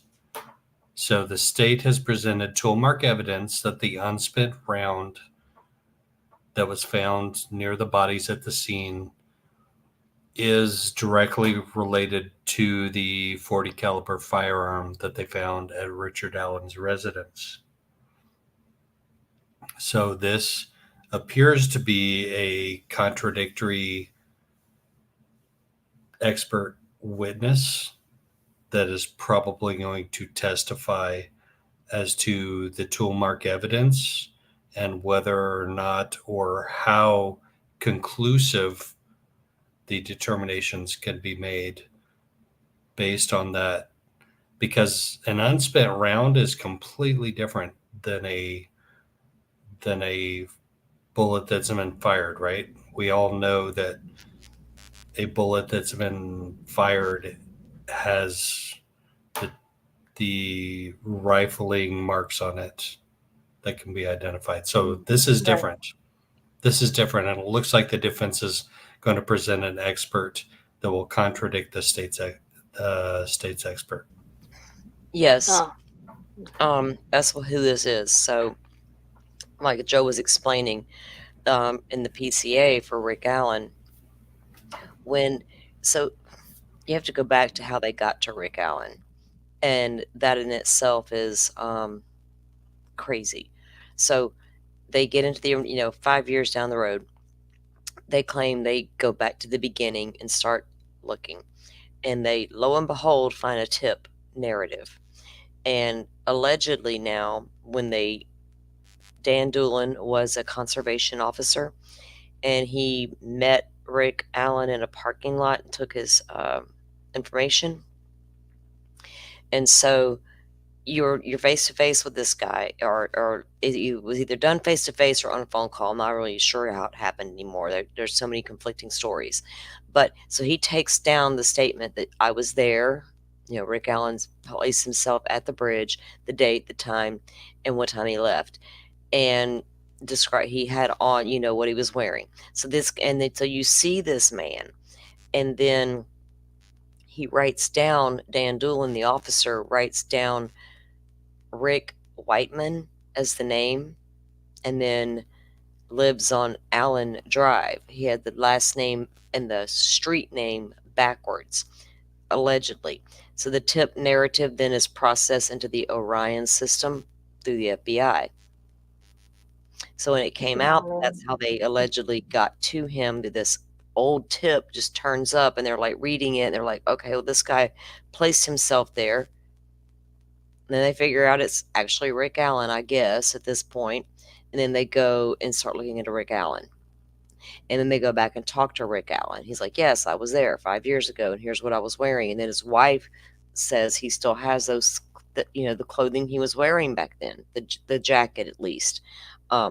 So then they get a probable cause search warrant based off that, correct, Joe? Because they had the unspent bullet at that point, and if they have any DNA, they had that as well. But when they did the probable cause, all they did was list that unspent bullet, because when they got probable cause to search the house, and they recovered firearms.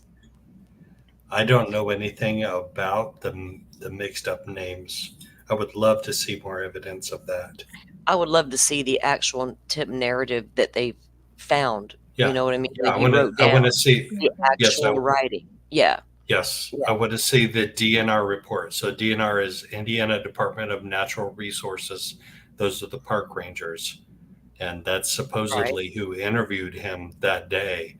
And he admitted, yes, I was there. I saw some people. I saw some girls. And then all of a sudden that was lost for 5 years. I want to see that report.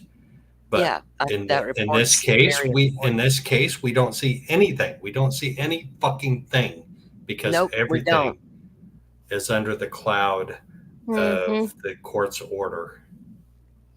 And that doesn't make any sense for all of it to be like that. No. If I was if I was a judge or even an investigator, I would want to know how that, because they tried to blame it on the FBI, and the FBI was like, oh no, we didn't make a mistake in our system. That was on you guys. Oh, you're welcome. Woman doing a shadow ban. I like that. It's funny. Yeah, it's crazy how they rediscovered the tip, and then went and looked at Allen. But once they got they searched his home. They even unearthed some ground there on the property near the fire pit area. Um, and we have the PCA. We'll go through it. But so they recover his 6-hour pistol. In the state's preliminary testing, which I believe was done by a state trooper, if I'm not mistaken. Um, their prelim test said, yeah, that could have been fired from his pistol. Therefore, he's arrested. Right. The ISP claims that they have a tool mark expert. Yes, that's what they base Yes. most of the PCA on. So Mr. Tobin here was going to become a metallurgy. A metallurgy that's like been all over the internet this past week. And everyone's like, "What is that?" Because I have watched several videos a few months ago on tool marks with and weapons and different things that they use in the investigations, and how hard it really is to identify those marks on an unspent round. You know, um, it's insane. And then I wondered, did they recover DNA? And then that's when when I went into researching that. That's when I realized that that is how the MVAC process was even developed, and why it was to see if they could get DNA off bullets, and now it's used. Like, that was what was used in the Brian Koberger case in Idaho, that allegedly got that DNA off of the sheath. 'Cause it's like a very small amount or whatever. This MVAC process that they use. So I don't know if they applied that back in 2017 to this bullet, where they ever to recover anything from it, because we haven't heard anything about DNA and Richard Allen. And we know that some of the other suspects that were arrested, I mean, not arrested, but that were interrogated and things like that, they were swabbed for DNA.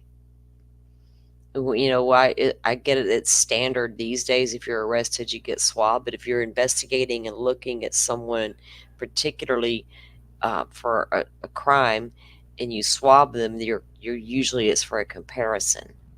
Right. And there So were suspects that weren't swabbed, like true. Elvis Fields, who said, what if my DNA shows up on one of their Mm-hmm. bodies? I remember And that. they never got his DNA. Are you freaking kidding me? There's just so much. I mean, it's not Yeah. just little things here and there that could probably be coincidence. It's just blatant. I mean, it starts at the bottom and goes all the way to the judge. I mean, just makes you So question so much. Gull hasn't ruled on this motion yet with Tobin, huh? It says that Mr. Tobin's work and opinions were recently cited in the case of Aberquat in the state of Maryland. The High Court in Maryland ultimately vacated the conviction and remanded the case for a new trial. The court's decision was driven in part by the defense's assertion that the underlying process of firearms identification is flawed, all of which was supported by Mr. Tobin's testimony. Then F states, the state's examiner, Melissa Oberg, is nothing more than a lab technician. Oh, snap. While she has received training in the discipline of firearms examination, anyone with a high school degree could do the same. Whoa. The state of Indiana references Dr. Eric Warren, who is an expert in firearms identification. Dr. Warren has been retained by the defense in this case. The state, in its motion in limine, attempts to compare Dr. Warren's expertise with that of Mrs. Oberg by pointing out that the two of them are both members of AFTE. The comparison stops here. Dr. Warren has a PhD in biological sciences and current AFTE board member. The state took Dr. Warren's deposition on October 3rd of 2024. During Dr. Warren's deposition, Dr. Warren acknowledged that an academic background in metallurgy had a hard science would be helpful in understanding the process of firearm identification. Dr. Warren testified that a background in statistics would be helpful in understanding the process of firearms identification, specifically noting that he anticipates changes and advances in the field, which will be driven by new statistical approaches to summarizing the finding of any particular examination. Dr. Warren testified that critical community within Mr. Tobin Associates have been helpful in moving the firearms identification forward by pushing for new and better processes.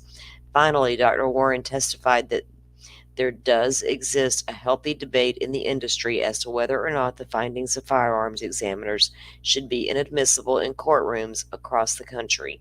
In fact, there is a movement toward examiners being less definitive about their conclusions in a courtroom settings. Mr. Tobin's testimony is relevant for the following reasons. The President's Council of Advisors in Science Technology has been critical for many years in the methodology employed by toolmark examiners across the country.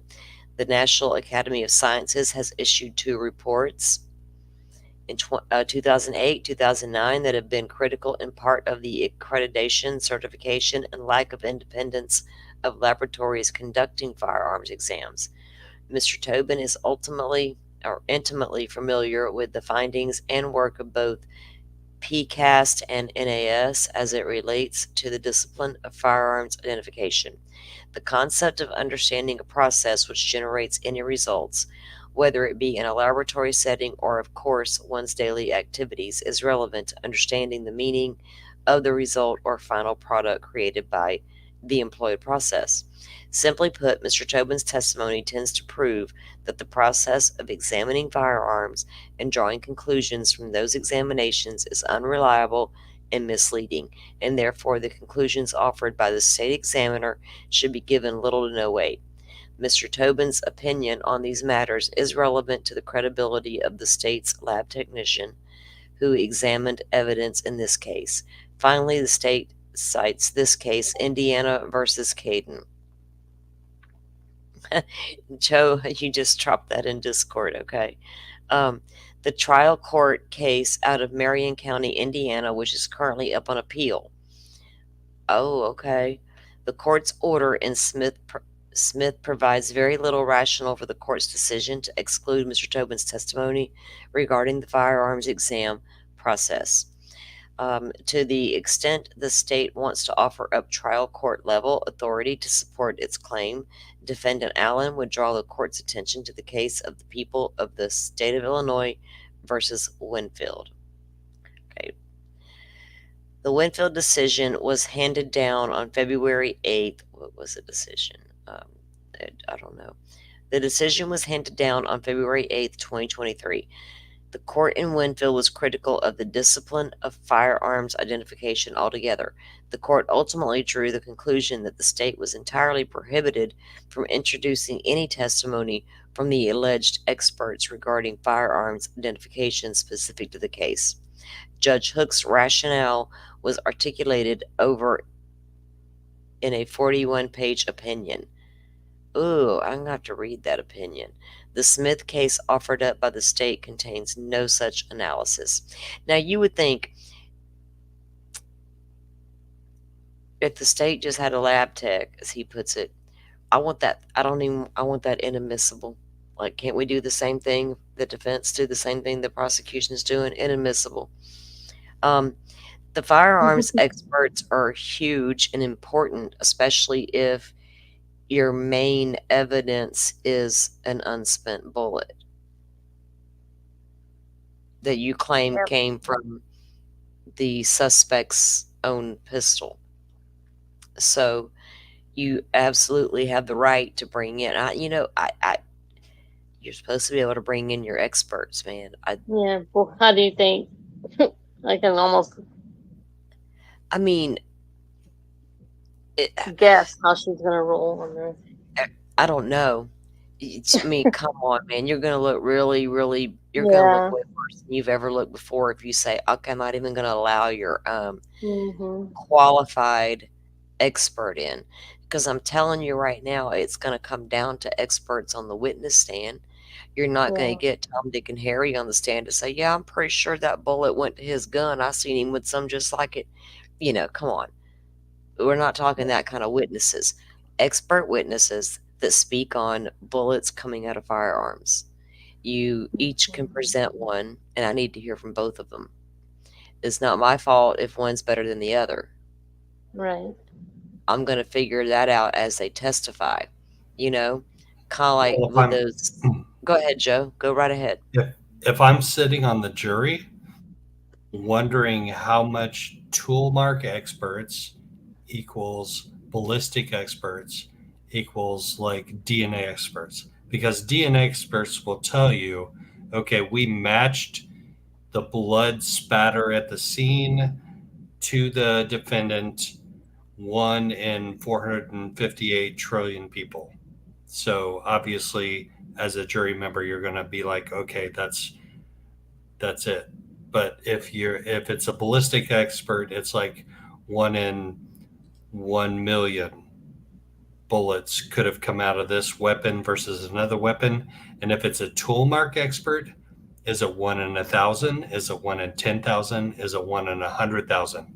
Like, where has that science been tested for me to know that an unspent round ejected from a gun can be tied to that weapon, can be tied to Richard Allen's 40 caliber weapon that they took from his property based on a probable cause affidavit that may or may not be suspect.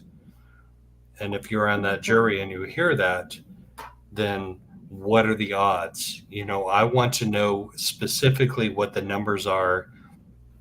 And I want to hear from both experts. I want to hear from the prosecution expert, and I want to hear equally from the defense expert.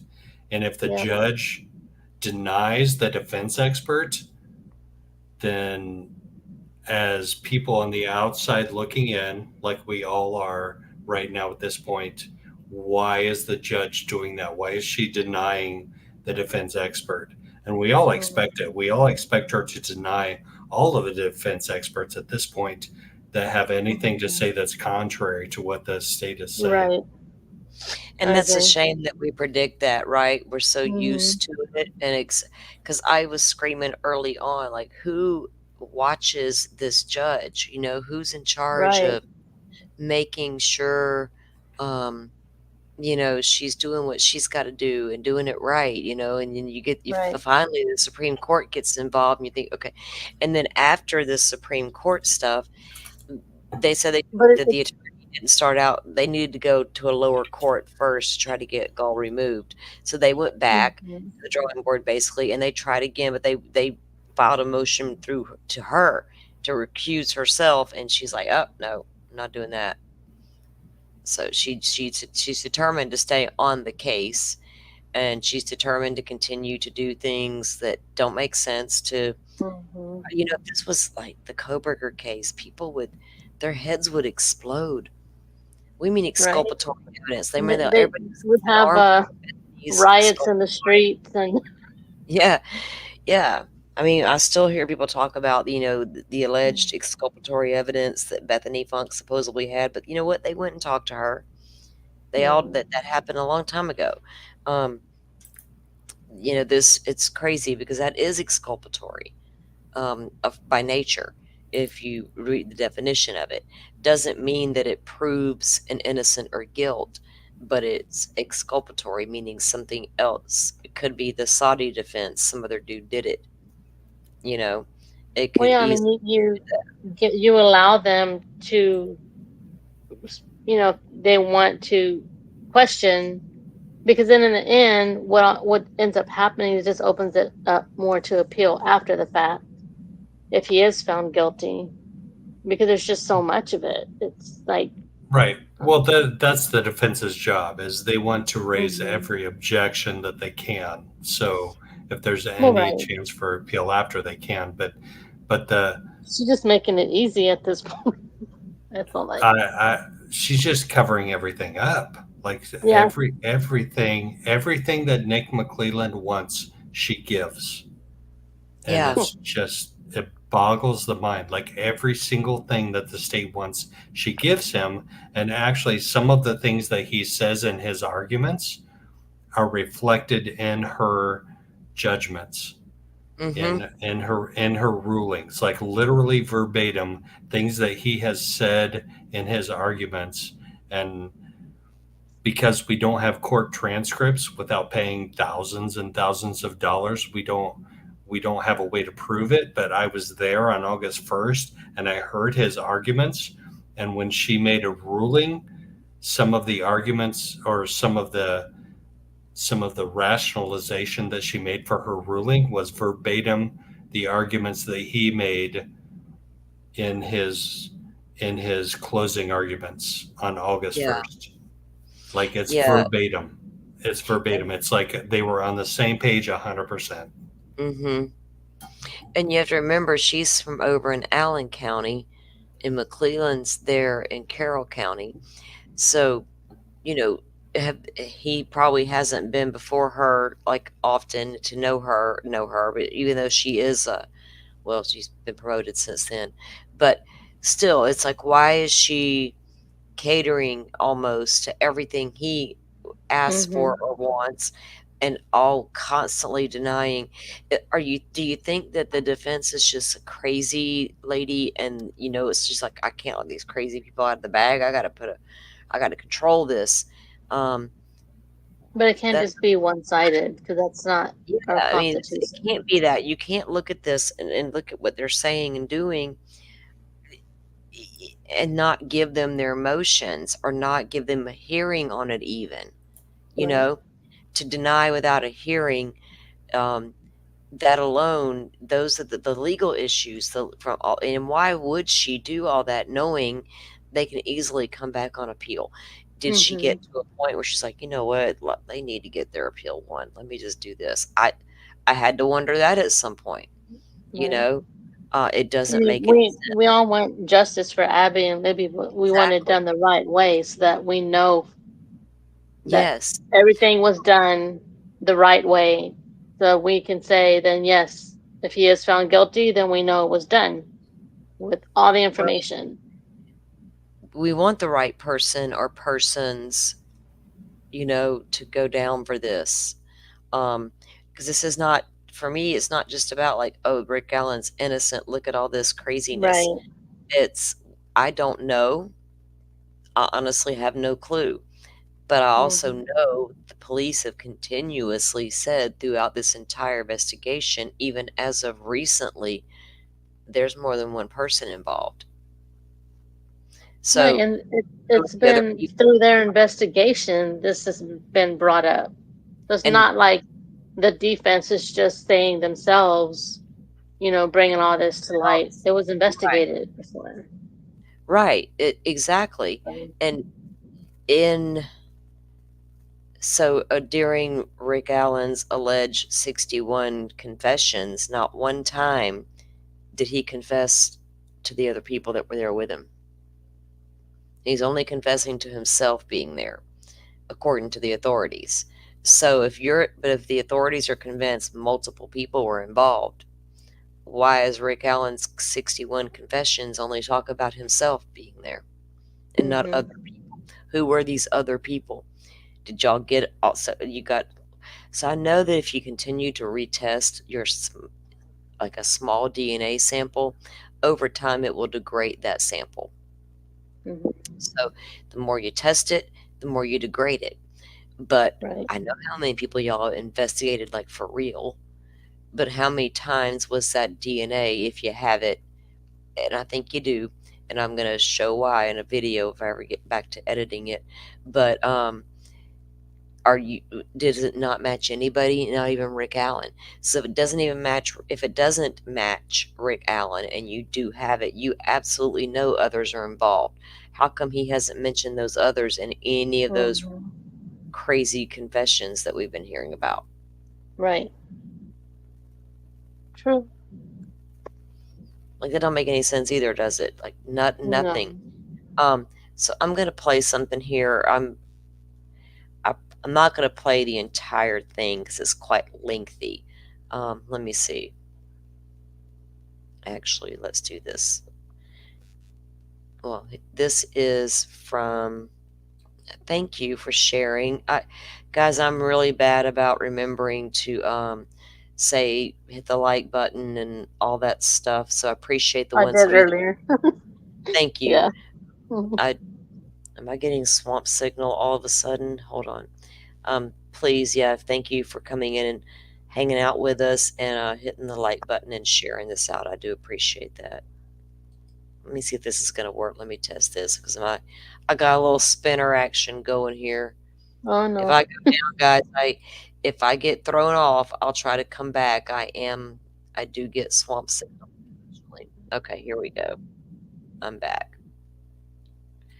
All right, this is a press conference that was held um, 7 years ago when the girls went missing. I'm going to let this play and I'm going to mute out while it plays. I'll be right back in a minute and we'll have a look at a couple other little things I want to look at. Okay. I left you a message in the back chat. Oh, okay. Oh, yeah, I saw that. You both got a bell on me in a few minutes. Yeah, sorry. You're good. All right, I'll be right back. I'm going to let this start.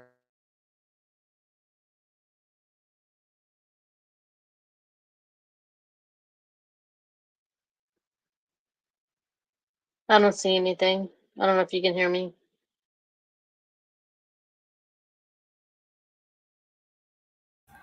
I hear you. I don't see anything either. She bailed on us and she I left us. know, right? She said, I'm gonna be first. She said, I'm gonna be first. Yeah. Forget y'all. Uh, so this, like, I'm almost burnt out Hmm. on Richard Allen. I'm almost burnt out because I live right in the big community right next to that. I live 20 minutes away.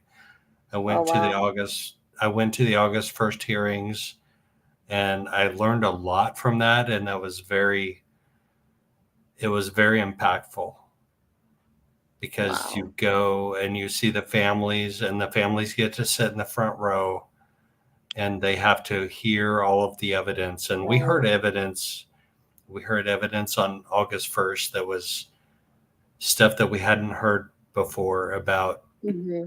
the specific way that the girls were killed and the horrible ways that they were killed. I mean, it was so impactful. Yeah, I bet. And the true crime community, though, has grown this into something that is its own entity. Like people that people that make their living off of true crime are Hmm. trying to tap into this and Mm. are tapping into this, Yeah. and it's it's just really disturbing when all you want to see is justice for the girls. Like, Right. there are people on both sides of the equation, people who say Richard Allen is absolutely innocent. There are people that say Richard Allen is absolutely guilty. And anybody who says anything to the contrary is stupid and doesn't know what they're talking about. But honestly, we have not seen clear and convincing evidence Right. beyond Of beyond a either. reasonable yeah, beyond a reasonable doubt either way. We don't Hmm. know if we don't know based on the evidence we've seen, we don't know if he's innocent or if he's guilty. But we do Right. know that this court, that Judge Gold is absolutely slanted towards the state.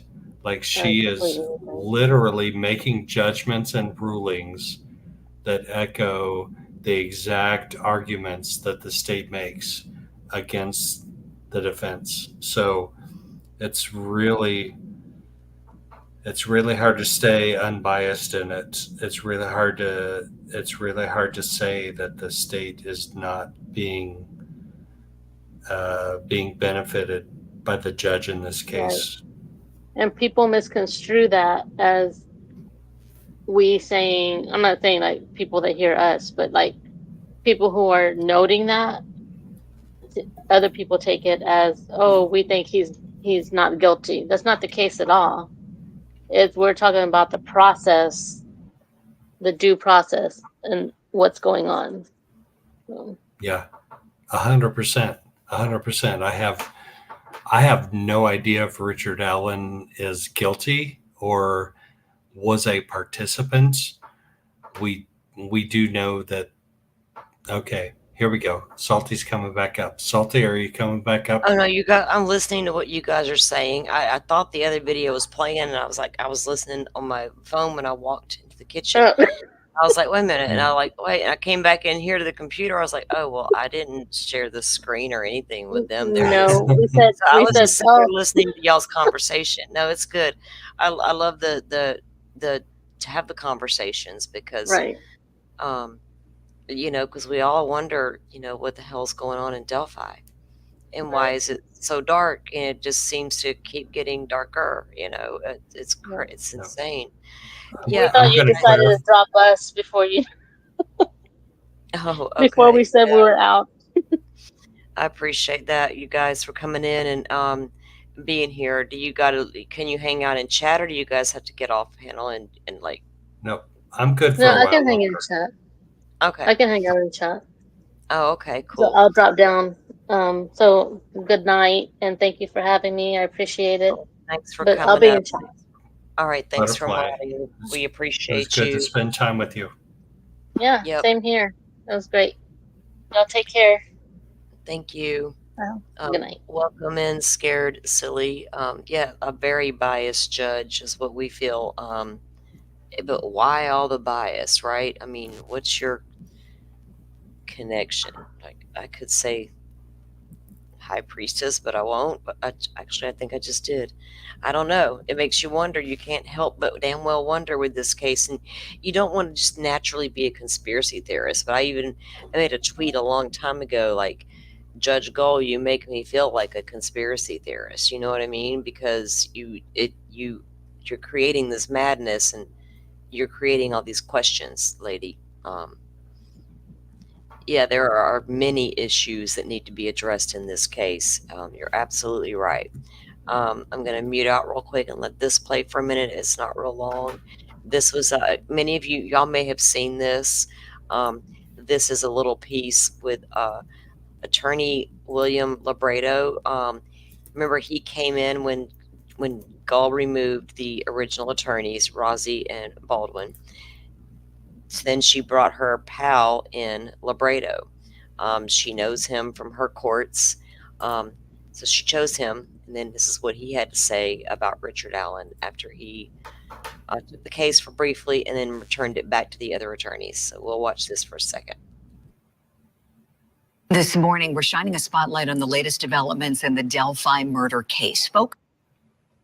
Can you guys hear it okay? Is that okay, Joe? Yes, that's good. Okay, good. All right. Focusing on the defense attorneys, as prosecutors want to get Richard Allen's defense attorneys held in contempt. These prosecutors say that Allen's newly reappointed attorneys, Brad Rozzi and Andrew Baldwin, have violated the court's gag order and were grossly negligent for being at fault for crime scene photos being leaked to the public, which the state says has caused irreparable harm to the victims' families. In their motion, prosecutors allege the press release and the 2 occasions of leaked information show a trend by defense counsel of not being completely honest with the court, violating the court's gag order set in place to protect the integrity of the case, and failing to comply with the protective order put in place to protect the discovery in this case. Well, now we're hearing from one of Richard Allen's former attorneys in a Court TV exclusive interview. Public defender William Labredo stepped down as counsel earlier this month after the state Supreme Court decision, and he's therefore no longer bound by the gag order. Court TV documentary producer Barbara McDonald was the only person that he spoke to, and she is on the couch with me this morning. A wonderful journalist you are, and really, I like to say you are our in-house expert on the Delphi cases. This is something you have researched, written about, done interviews on for many, many years. Yeah. So this is really quite a feather in your cap that he's talking exclusively to you, Barbara. Tell us what was the most stunning thing to you that he shared, please. I think how emphatic he is in his belief that Richard Allen is innocent, not just not guilty, but that he's innocent of these charges and not involved at all, according to Bill Labredo. That was a bit surprising to me, you know, and I pushed back on that a bit. Like, you know, you're a defense attorney, that's your job, right? To say that. And he said he has handled murder cases. He's handled probably 100 murder cases in his career. And he says he doesn't say that very often. And he's never felt as strongly about a client's innocence as he does in this case. Wow, Barbara, that says something. It really does. And the fact that so you that's- pushed him too, and you were like, well, you're not just saying your client's not guilty. You actually really believe that he's not guilty. And he even used the word innocent with you, not innocent. going a step beyond. Yes, 100% standard. innocent is what he said. Wow. We also talked about a lot of other things connected to the case, including the theory of Odenism, that was floated by the original defense team. They've now been reinstated, but they said in some of their filings that they believe that white supremacist members of this Odenistic cult are responsible for the murders. And I asked him about that. Here's a little bit of what he had to say. I thought it was hocus pocus. I honestly didn't. I'd never heard of it. And the more I got into it, that's a real thing. It is a real thing, and it's scary. In what way? Well, I believe they sacrificed a girl and killed another one.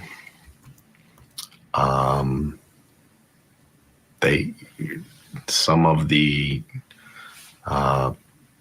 people that live in Delphi were very, very brazen about their Odinistic beliefs on their Facebook pages and other social media accounts, including the sergeant who was in charge of keeping Mr. Allen safe in Westville. You described one of those officers that's mentioned in one of Rosie and Baldwin's filings, Sergeant Jones, who was wearing patches that said "In Odin We Trust" on his Department of Corrections uniform. Yep. The judge ordered the warden to make them stop. And then what did you notice? That Mr. Jones had a tattooed under his right eye. From the best we can tell, it looks a lot like Odin's spear. And he had several tattoos on his forearms, including the interlocking triangles that are on his Facebook post. I got to give credit to Mr. Rosie and Mr. Baldwin that, you know, they picked up on that. We saw him, and, you know, confinement officers at the Allen County Jail aren't even allowed to have facial hair, let alone facial tattoos. I was a little miffed that the warden allowed that, or, you know, he even knew what it was. That was one of the things that surprised me too, is that it was the same guard, according to Bill Labredo, that had the patch, was told to stop wearing it, and then comes to work with the tattoo under his eye. Oh, Barbara. Now, since I switched computers, I don't have it. I'm going to get those uploaded here where I can pull them up. I've got pictures of Mr. Jones straight off of his own TikTok account showing that tattoo on his face that he got after they were ordered to remove the patches from their uniforms. He does not hide who he is or what he is on his TikTok account. I can't recall right off the top of my head what his name was over there on TikTok, but yeah, it's a lot. Him and his girlfriend, wife, whatever she may be, his significant other, they very openly practiced what they were doing. So, you know, it was very, very real. and not made up at all. And that's the part of the craziness of this case, that there was no, as far as we can see, nothing ties Rick Allen to any of this type of stuff that we know of. Did he know somebody that did practice this stuff and he was caught up in something that day? He didn't realize what was going down until it went down. But I have a hard time finding or believing that you're going to make these 61 confessions and never once lean into somebody else was there with me. You know what I mean? Unless you were just coerced into stating what they wanted you to state. Because I even think that if, say, there were people involved in the community with this group of Odinism and stuff, and they really wanted Rick Allen to go down for it. You're not going to want him to say other people were there. He was the only one there. So, but she's done ruled that these confessions, there were specific ones they tried to get ruled out, right, to keep out of evidence. And I think she's letting them all in. Jody, you remember it? I know she's made some rulings on that. Isn't she allowing all of the confessions? He may not be with me right this minute. Yes, all of the confessions. Yeah. Yes. She's allowing all 61 in. And that's crazy. I wonder, well, if they're not allowed to walk in there and bring up Odinism, they can't say, well, these confessions were made under duress because these Odinistic guards were guarding him, and bring up that theory, And not just the theory. Okay, so it's Indiana Department of Correction policy that nobody that has been convicted of anything more than a misdemeanor should be kept in solitary for more than 30 days. Right. And Richard Allen was kept in solitary for 4 months before he started making these confessions. So, and was being guarded by these Odinist guards, and had companion not cellmates, but the other incarcerated people standing outside, suicide companions is what they were called. They would place one outside of the door, and it would be another inmate, and then those inmates were allegedly being confessed to as well. But then, I could question that inmate's credibility simply because they're an inmate, right? yes. So, you don't want to go there, but you will if you're a defense attorney. I would. I got to question this person's, credibility now. And were they coerced into saying or doing anything that could harm my client? Because that could have happened as well. Right. That's just crazy. There was a couple of other orders I was going to look at. So we got the Tobin. They're trying to keep him out. They already are trying to keep out, what was it, Walla? They had some, let's look at,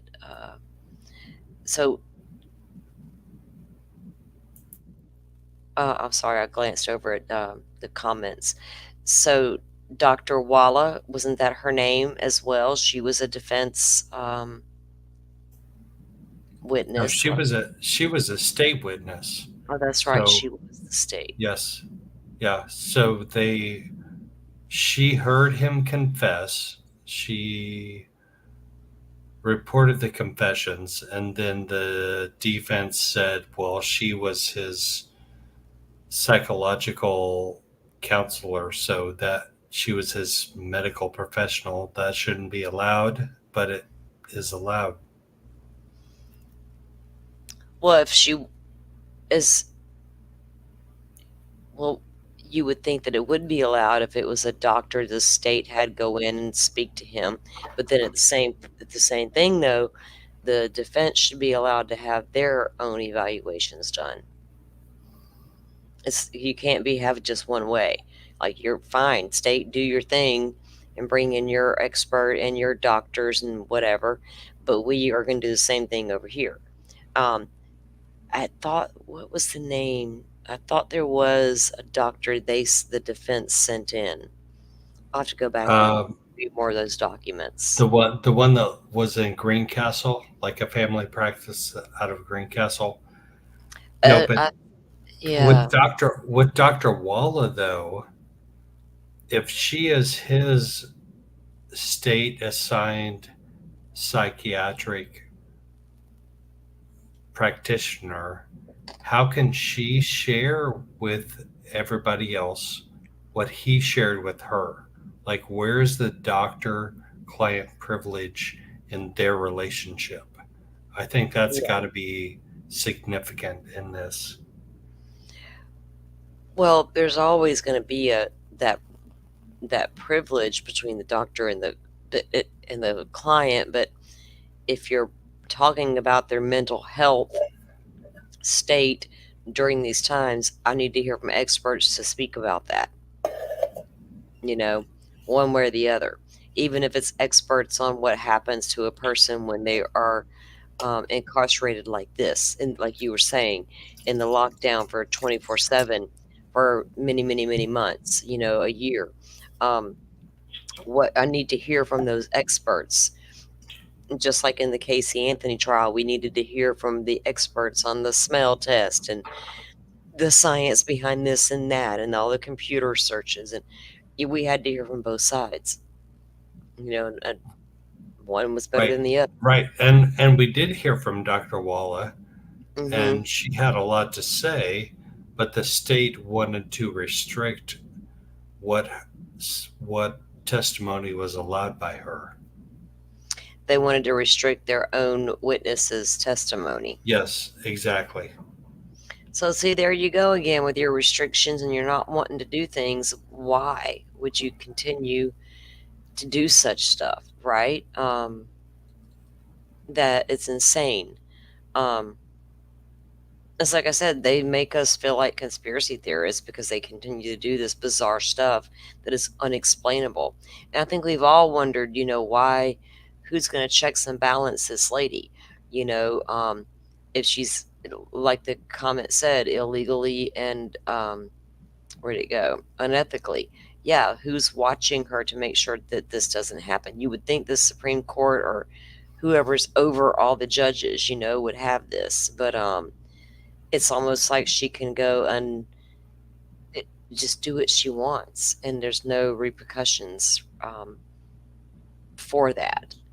She definitely feels that way. She definitely feels that way. She does, but under law, by law, there should be rules in place where the judges can't. I mean, I get the appeals process, but to see everything that has been done, it's like I would be pulling her aside if I was another judge. I'd pull her to dinner and be like, what are you doing? Why is you this? Why? It almost lends itself. You're not trying to protect the community. You're not trying to protect the integrity of the case. It doesn't feel that way. It feels like other things are being protected by not allowing certain things to be talked about. If we don't talk about it, it goes away. What do y'all not want talked about? Odinism specifically? Is that the problem? Because you've had a problem with that since the day that first memo came out for the Frank's memorandum. Like why would you fight so hard to keep any discussion about that out? What would it say about your community as a whole? Like, I just passed what I was looking for. Sorry, guys. Let me pull this up. Well, why won't it pull up? Okay. Let me get the screen up for this and show you this.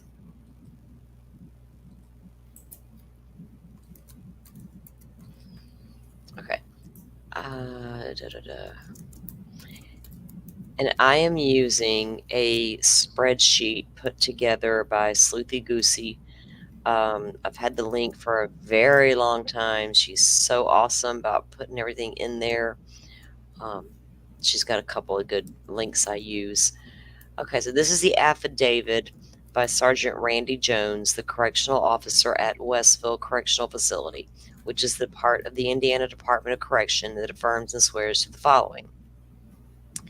He says that he is a correction officer at the Westville Correction Facility, that I have been assigned to WC Unit of Westville Correctional Facility since December 11th, 2022, currently assigned to B Pod, that I have been acting supervisor in A Pod where the defendant is housed since late February, early March of 2023. So he was the supervisor of A Pod. Number 4, that I do not practice Odinism and that Norse paganism, heathenry, is my practicing religion. So he's stating he doesn't practice Odinism, but he does practice Norse paganism, heathenry. Now, they have the heathens of Indiana. They're real, and they're a real group, and they exist, and they practice their brand of religion. That I do wear patches on my uniform that identify me as someone who practices Norse paganism, heathenry. That I started wearing the patches 6 or 7 months ago and did not stop wearing my patches until September 22nd of 2023, when ordered by the command to remove the patches. It's dangerous to allow your guards to wear that because you know that Indiana prisons are notorious for having the heathenry and the Odinism gangs in the prisons. That's where they're most prevalent. So why you have a guard in there doing the same thing is beyond me. It makes bad bedfellows there. That the patches do not represent racism or hatred for anyone. That I am not part of a cult. I am not part of a radical hate group. That the patches show my dedication to my faith and to my country. That the defendant is filmed with a handheld camera when he is moved from cell for his safety. Now, for Richard Allen's safety, they're going to video record him being removed from the cell to go where? Into the interrogation room to talk to his attorneys?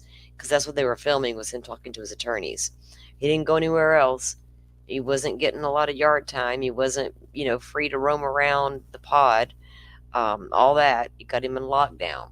So for his own safety, though, he's such a, I guess he's like super ninja and could just go off on them. So they do it for safety reasons. Okay. I guess 6, 7 armed guards wasn't safety enough. Let us see those films actually and see how y'all did get him from cell to from cell to other, wherever you were moving him. I'd like to see those filmed videos. I need to shit. Somebody call his attorneys and tell them that we need to see those videos. All right. That I interacted with the defendant when I was in charge of holding the handheld camera to film his movements when he is moved from his cell to another area within the facility. That I was also assigned periodically to check on the defendant at his door with his 15-minute checks implemented by his mental health plan. That during the door checks, I would walk to the defendant's cell, make sure he is okay and not at risk of self-harm, and then walk away. That I never threatened the defendant. That I never had a one-on-one conversation with the defendant about Odinism. That I do not know anything about the practice of Odinism. That I have never had a one-on-one conversation with the defendant where I tried to influence him in any way. That I have gone above and beyond to not use any kind of force on the defendant, even though there have been times when use of force was justified by standard operating procedures. That there have been times when I have gone above and beyond in order to be gentler with the defendant to prevent him from getting tased. Read that again. There have been times when I have gone above and beyond in order to be gentler with the defendant to prevent him from getting tased. What are you implying? That he would just act out like a little, you know what I'm saying? He's gonna act up. Y'all be treat him with kid gloves so we don't have to tase him again. That's crazy. But the defendant was tased twice between May 9th and May 25th because we could not get him to comply with our orders. Is that on film as well? Or is that when y'all started filming him after that incident? That I have never had an excessive force complaint filed against me while I have been employed at Westville Correction Facility. That I have been employed with the Department of Corrections since April 4th of 2022. And that this is my job. It is my passion and what I love doing. Signed, Randy Jones, Sergeant, Westville Correction Facility.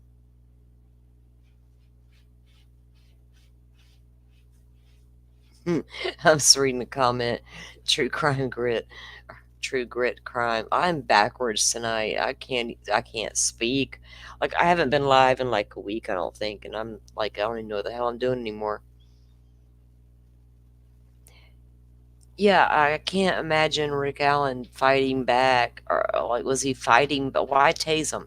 Was he fighting back? You know what I mean? Did he just not want to get up and cooperate? Didn't want to walk out to the next room to meet the attorney?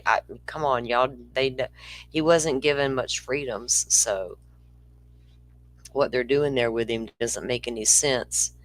I'd like to know the reasonings behind why he was tased. Those 2 times that he was speaking about. Yours truly.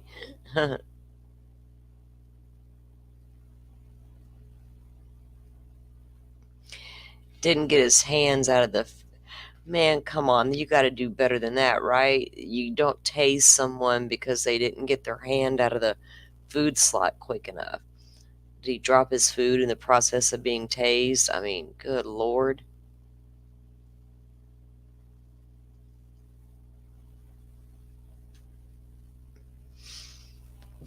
Were you able to get to some of the court proceedings?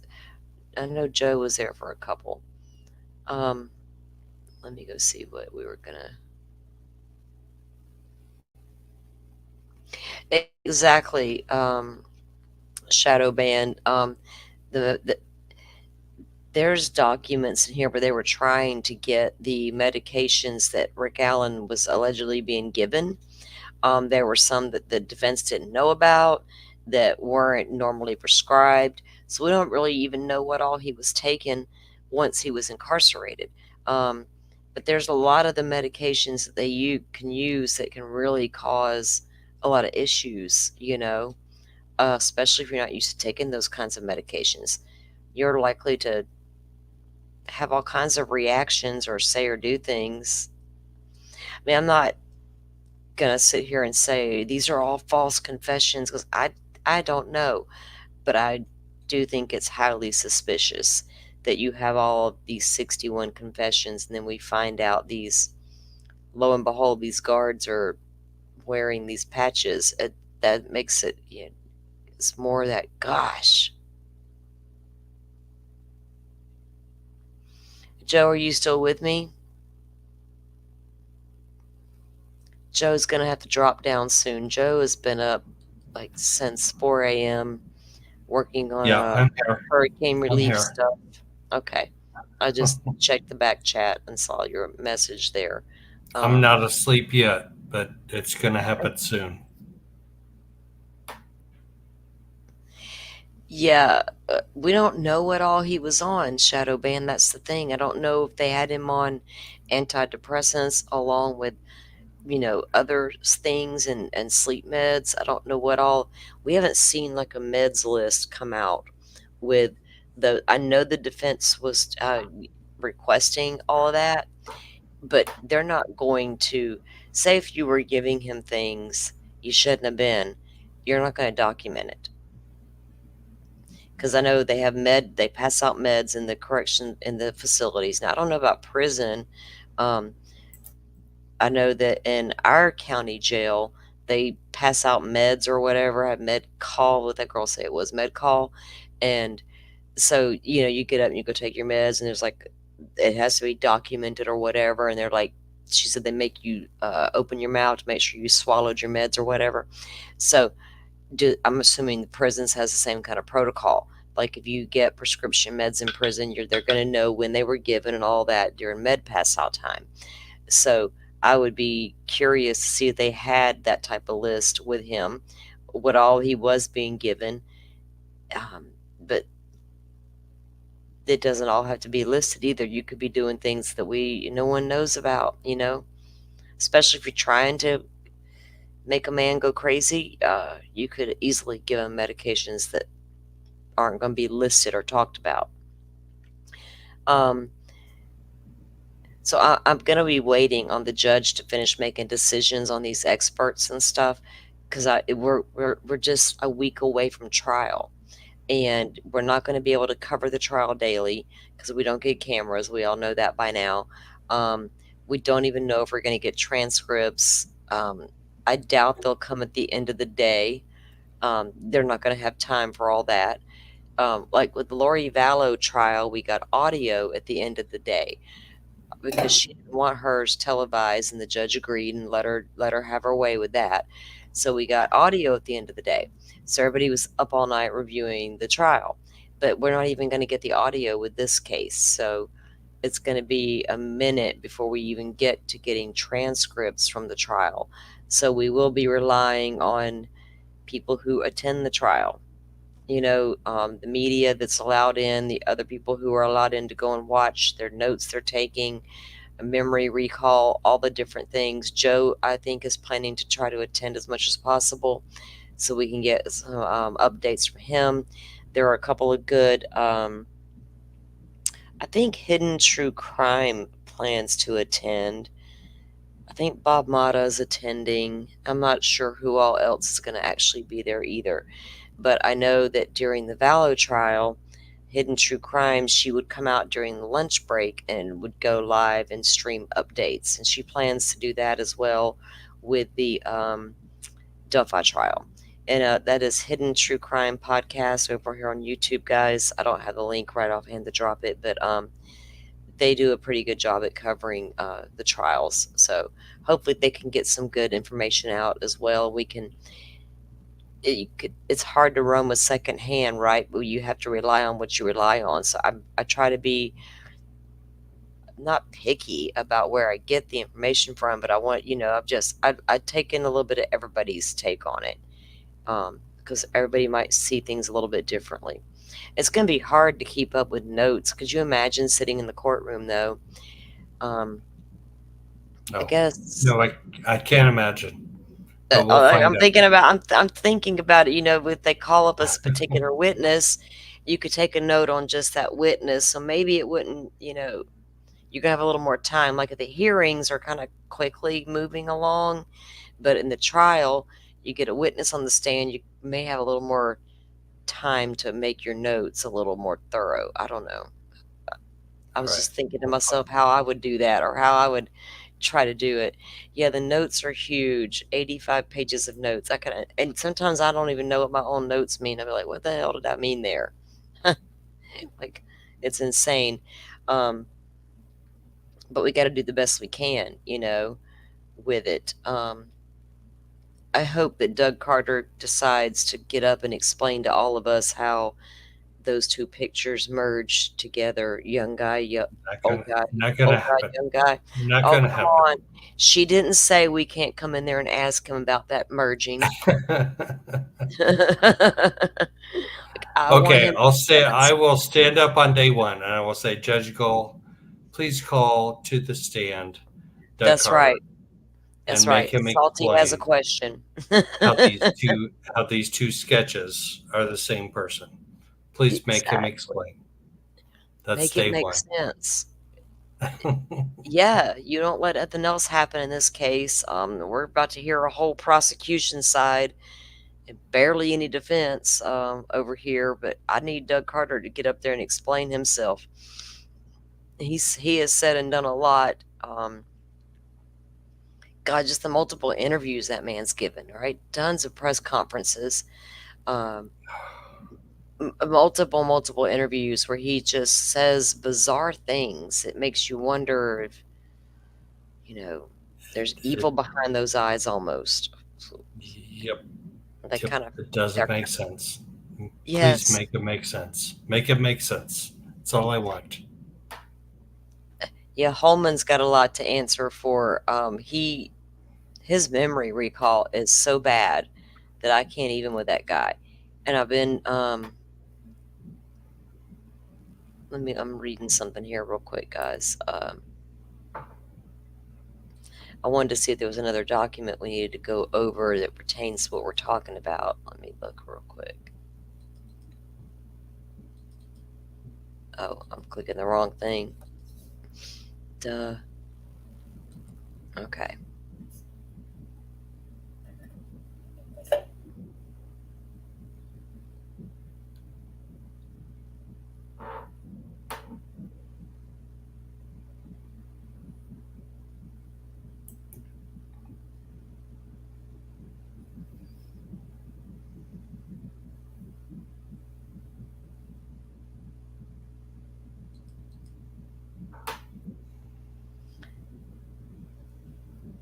Oh, that's the wrong one. We knew that already. The broadcasting was denied. Sorry, guys. I was just looking over these documents real quick.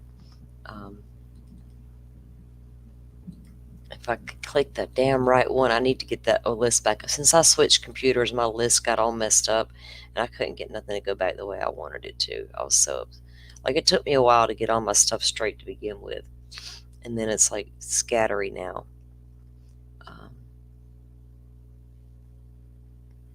I had some specifically saved outside of this stuff so we could go over. I want to get with the trial coming up, Monday it starts jury selection, I believe. I want to finish trying to make sure that I do know who all she's allowing to come in and testify and who's out, and put a good list for that so we can see where we stand with that. We will be coming in periodically. I don't know how often with updates, probably a couple times a week. We can put together a show to come in with good updates on what all's happened over the 2 days worth of our trial, because I don't know if we'll get enough information daily to do anything but a small update on things, but we'll see how things play out. This week I'll probably be home a lot more than usual. My car got wrecked on Friday, and so I'm without a car right now, and I'm just sitting at home, but I'll get that handled this week. So I'll be around this week at night as well. It was Holman. So there's a letter here from Holman to the judge. Let me pull that up.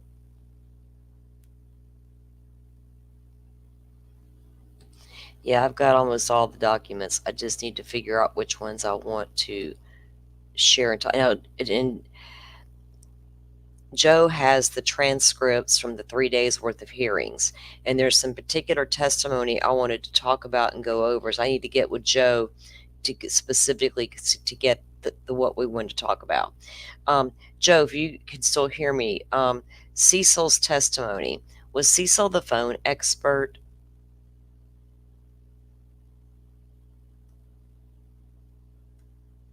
Let me see. Oh, Joe has dropped down. Okay. All right.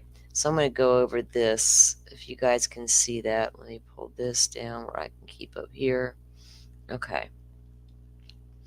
This is a letter to Judge Gull from Jerry Holman, a first sergeant with the Indiana State Police. After graduating the Indiana State Police Academy, I was assigned to the Lafayette District in June. I have been with investigations for several years. I was assigned as detective in 2006 and in 2015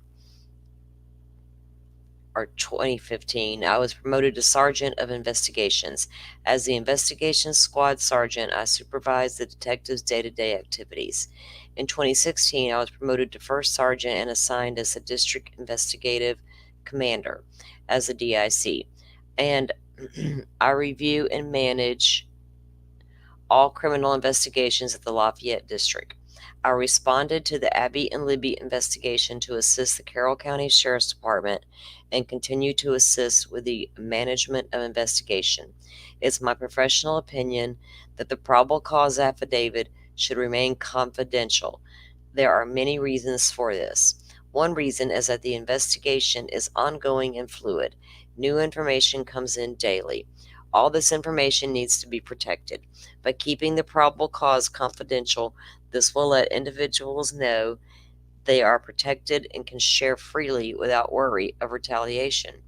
By not releasing the information, it will protect the integrity of this investigation and everyone involved, including Mr. Allen and his family.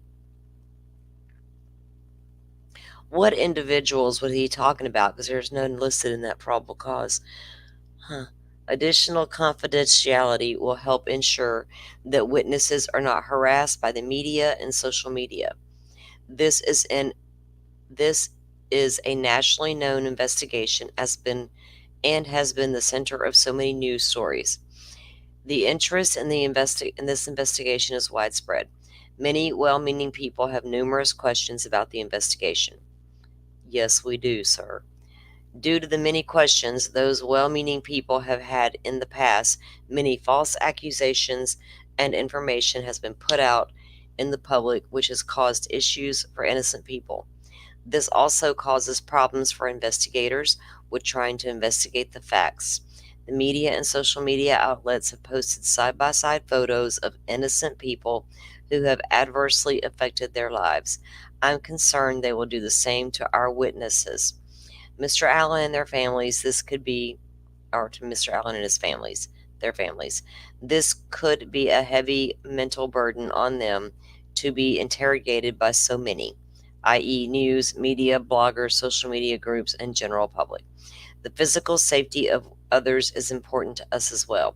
We have a duty to protect everyone involved in the viability of the investigation.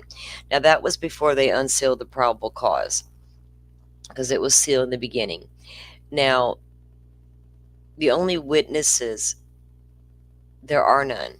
You're talking about the 3 girls on the bridge, Mr. Holman, that gave you a description of a man they saw out there. Other than that, what witnesses? The bullet that can't even talk. I'm being a sarcastic now. Cecil was the phone expert, yes, and I want to go over some of that testimony that was talked about, because the phone data is key. It's going to make, I need to hear all the phone stuff. Like, we're going to get to hear it. We're not going to, but you should. If you're going to be at trial and you're a juror, you're going to want to hear all that phone data and explanations as to what that phone was and was not doing. You got to bring in those experts to talk about that as well. You can't just pull somebody off the street, Then there is the camera at Hoosier Harvester. We know that it sees Betsy Blair Betsy is seen on camera traveling eastbound toward the trailhead, toward Mears Farm at 146. At 149, a white car believed to be Kelsey's is seen on camera at the Hoosier Harvester when she dropped the girls off. Where's Rick Allen's car? I know you said you saw one that looks similar. That was the only time. There's so many things. So the phone, the camera at Hoosier Harvester, what all does it see and don't see? The witnesses that were there that day, you can't really elaborate on what they already told us. Here's where I was and here's what I saw. Sketch 2 came from an eyewitness account, where sketch 1 came from a mixture of witnesses' accounts and what they gleaned from the Libby's phone, of what they think Bridge Guy looks like, in my opinion, and combine that with whatever sketchy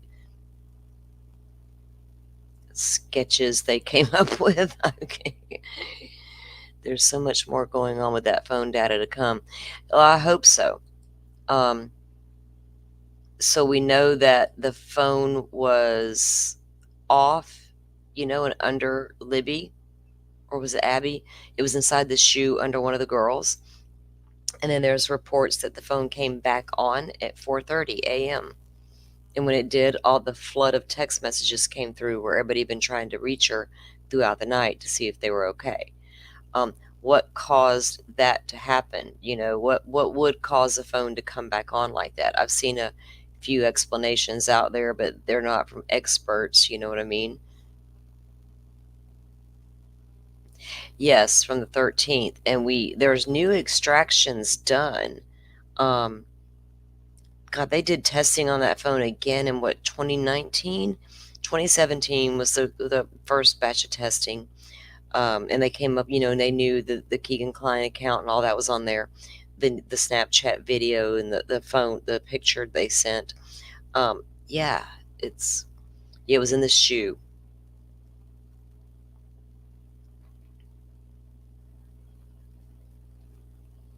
I can't autocorrect on my phone really gets the best of me. It says whatever the heck it wants to say.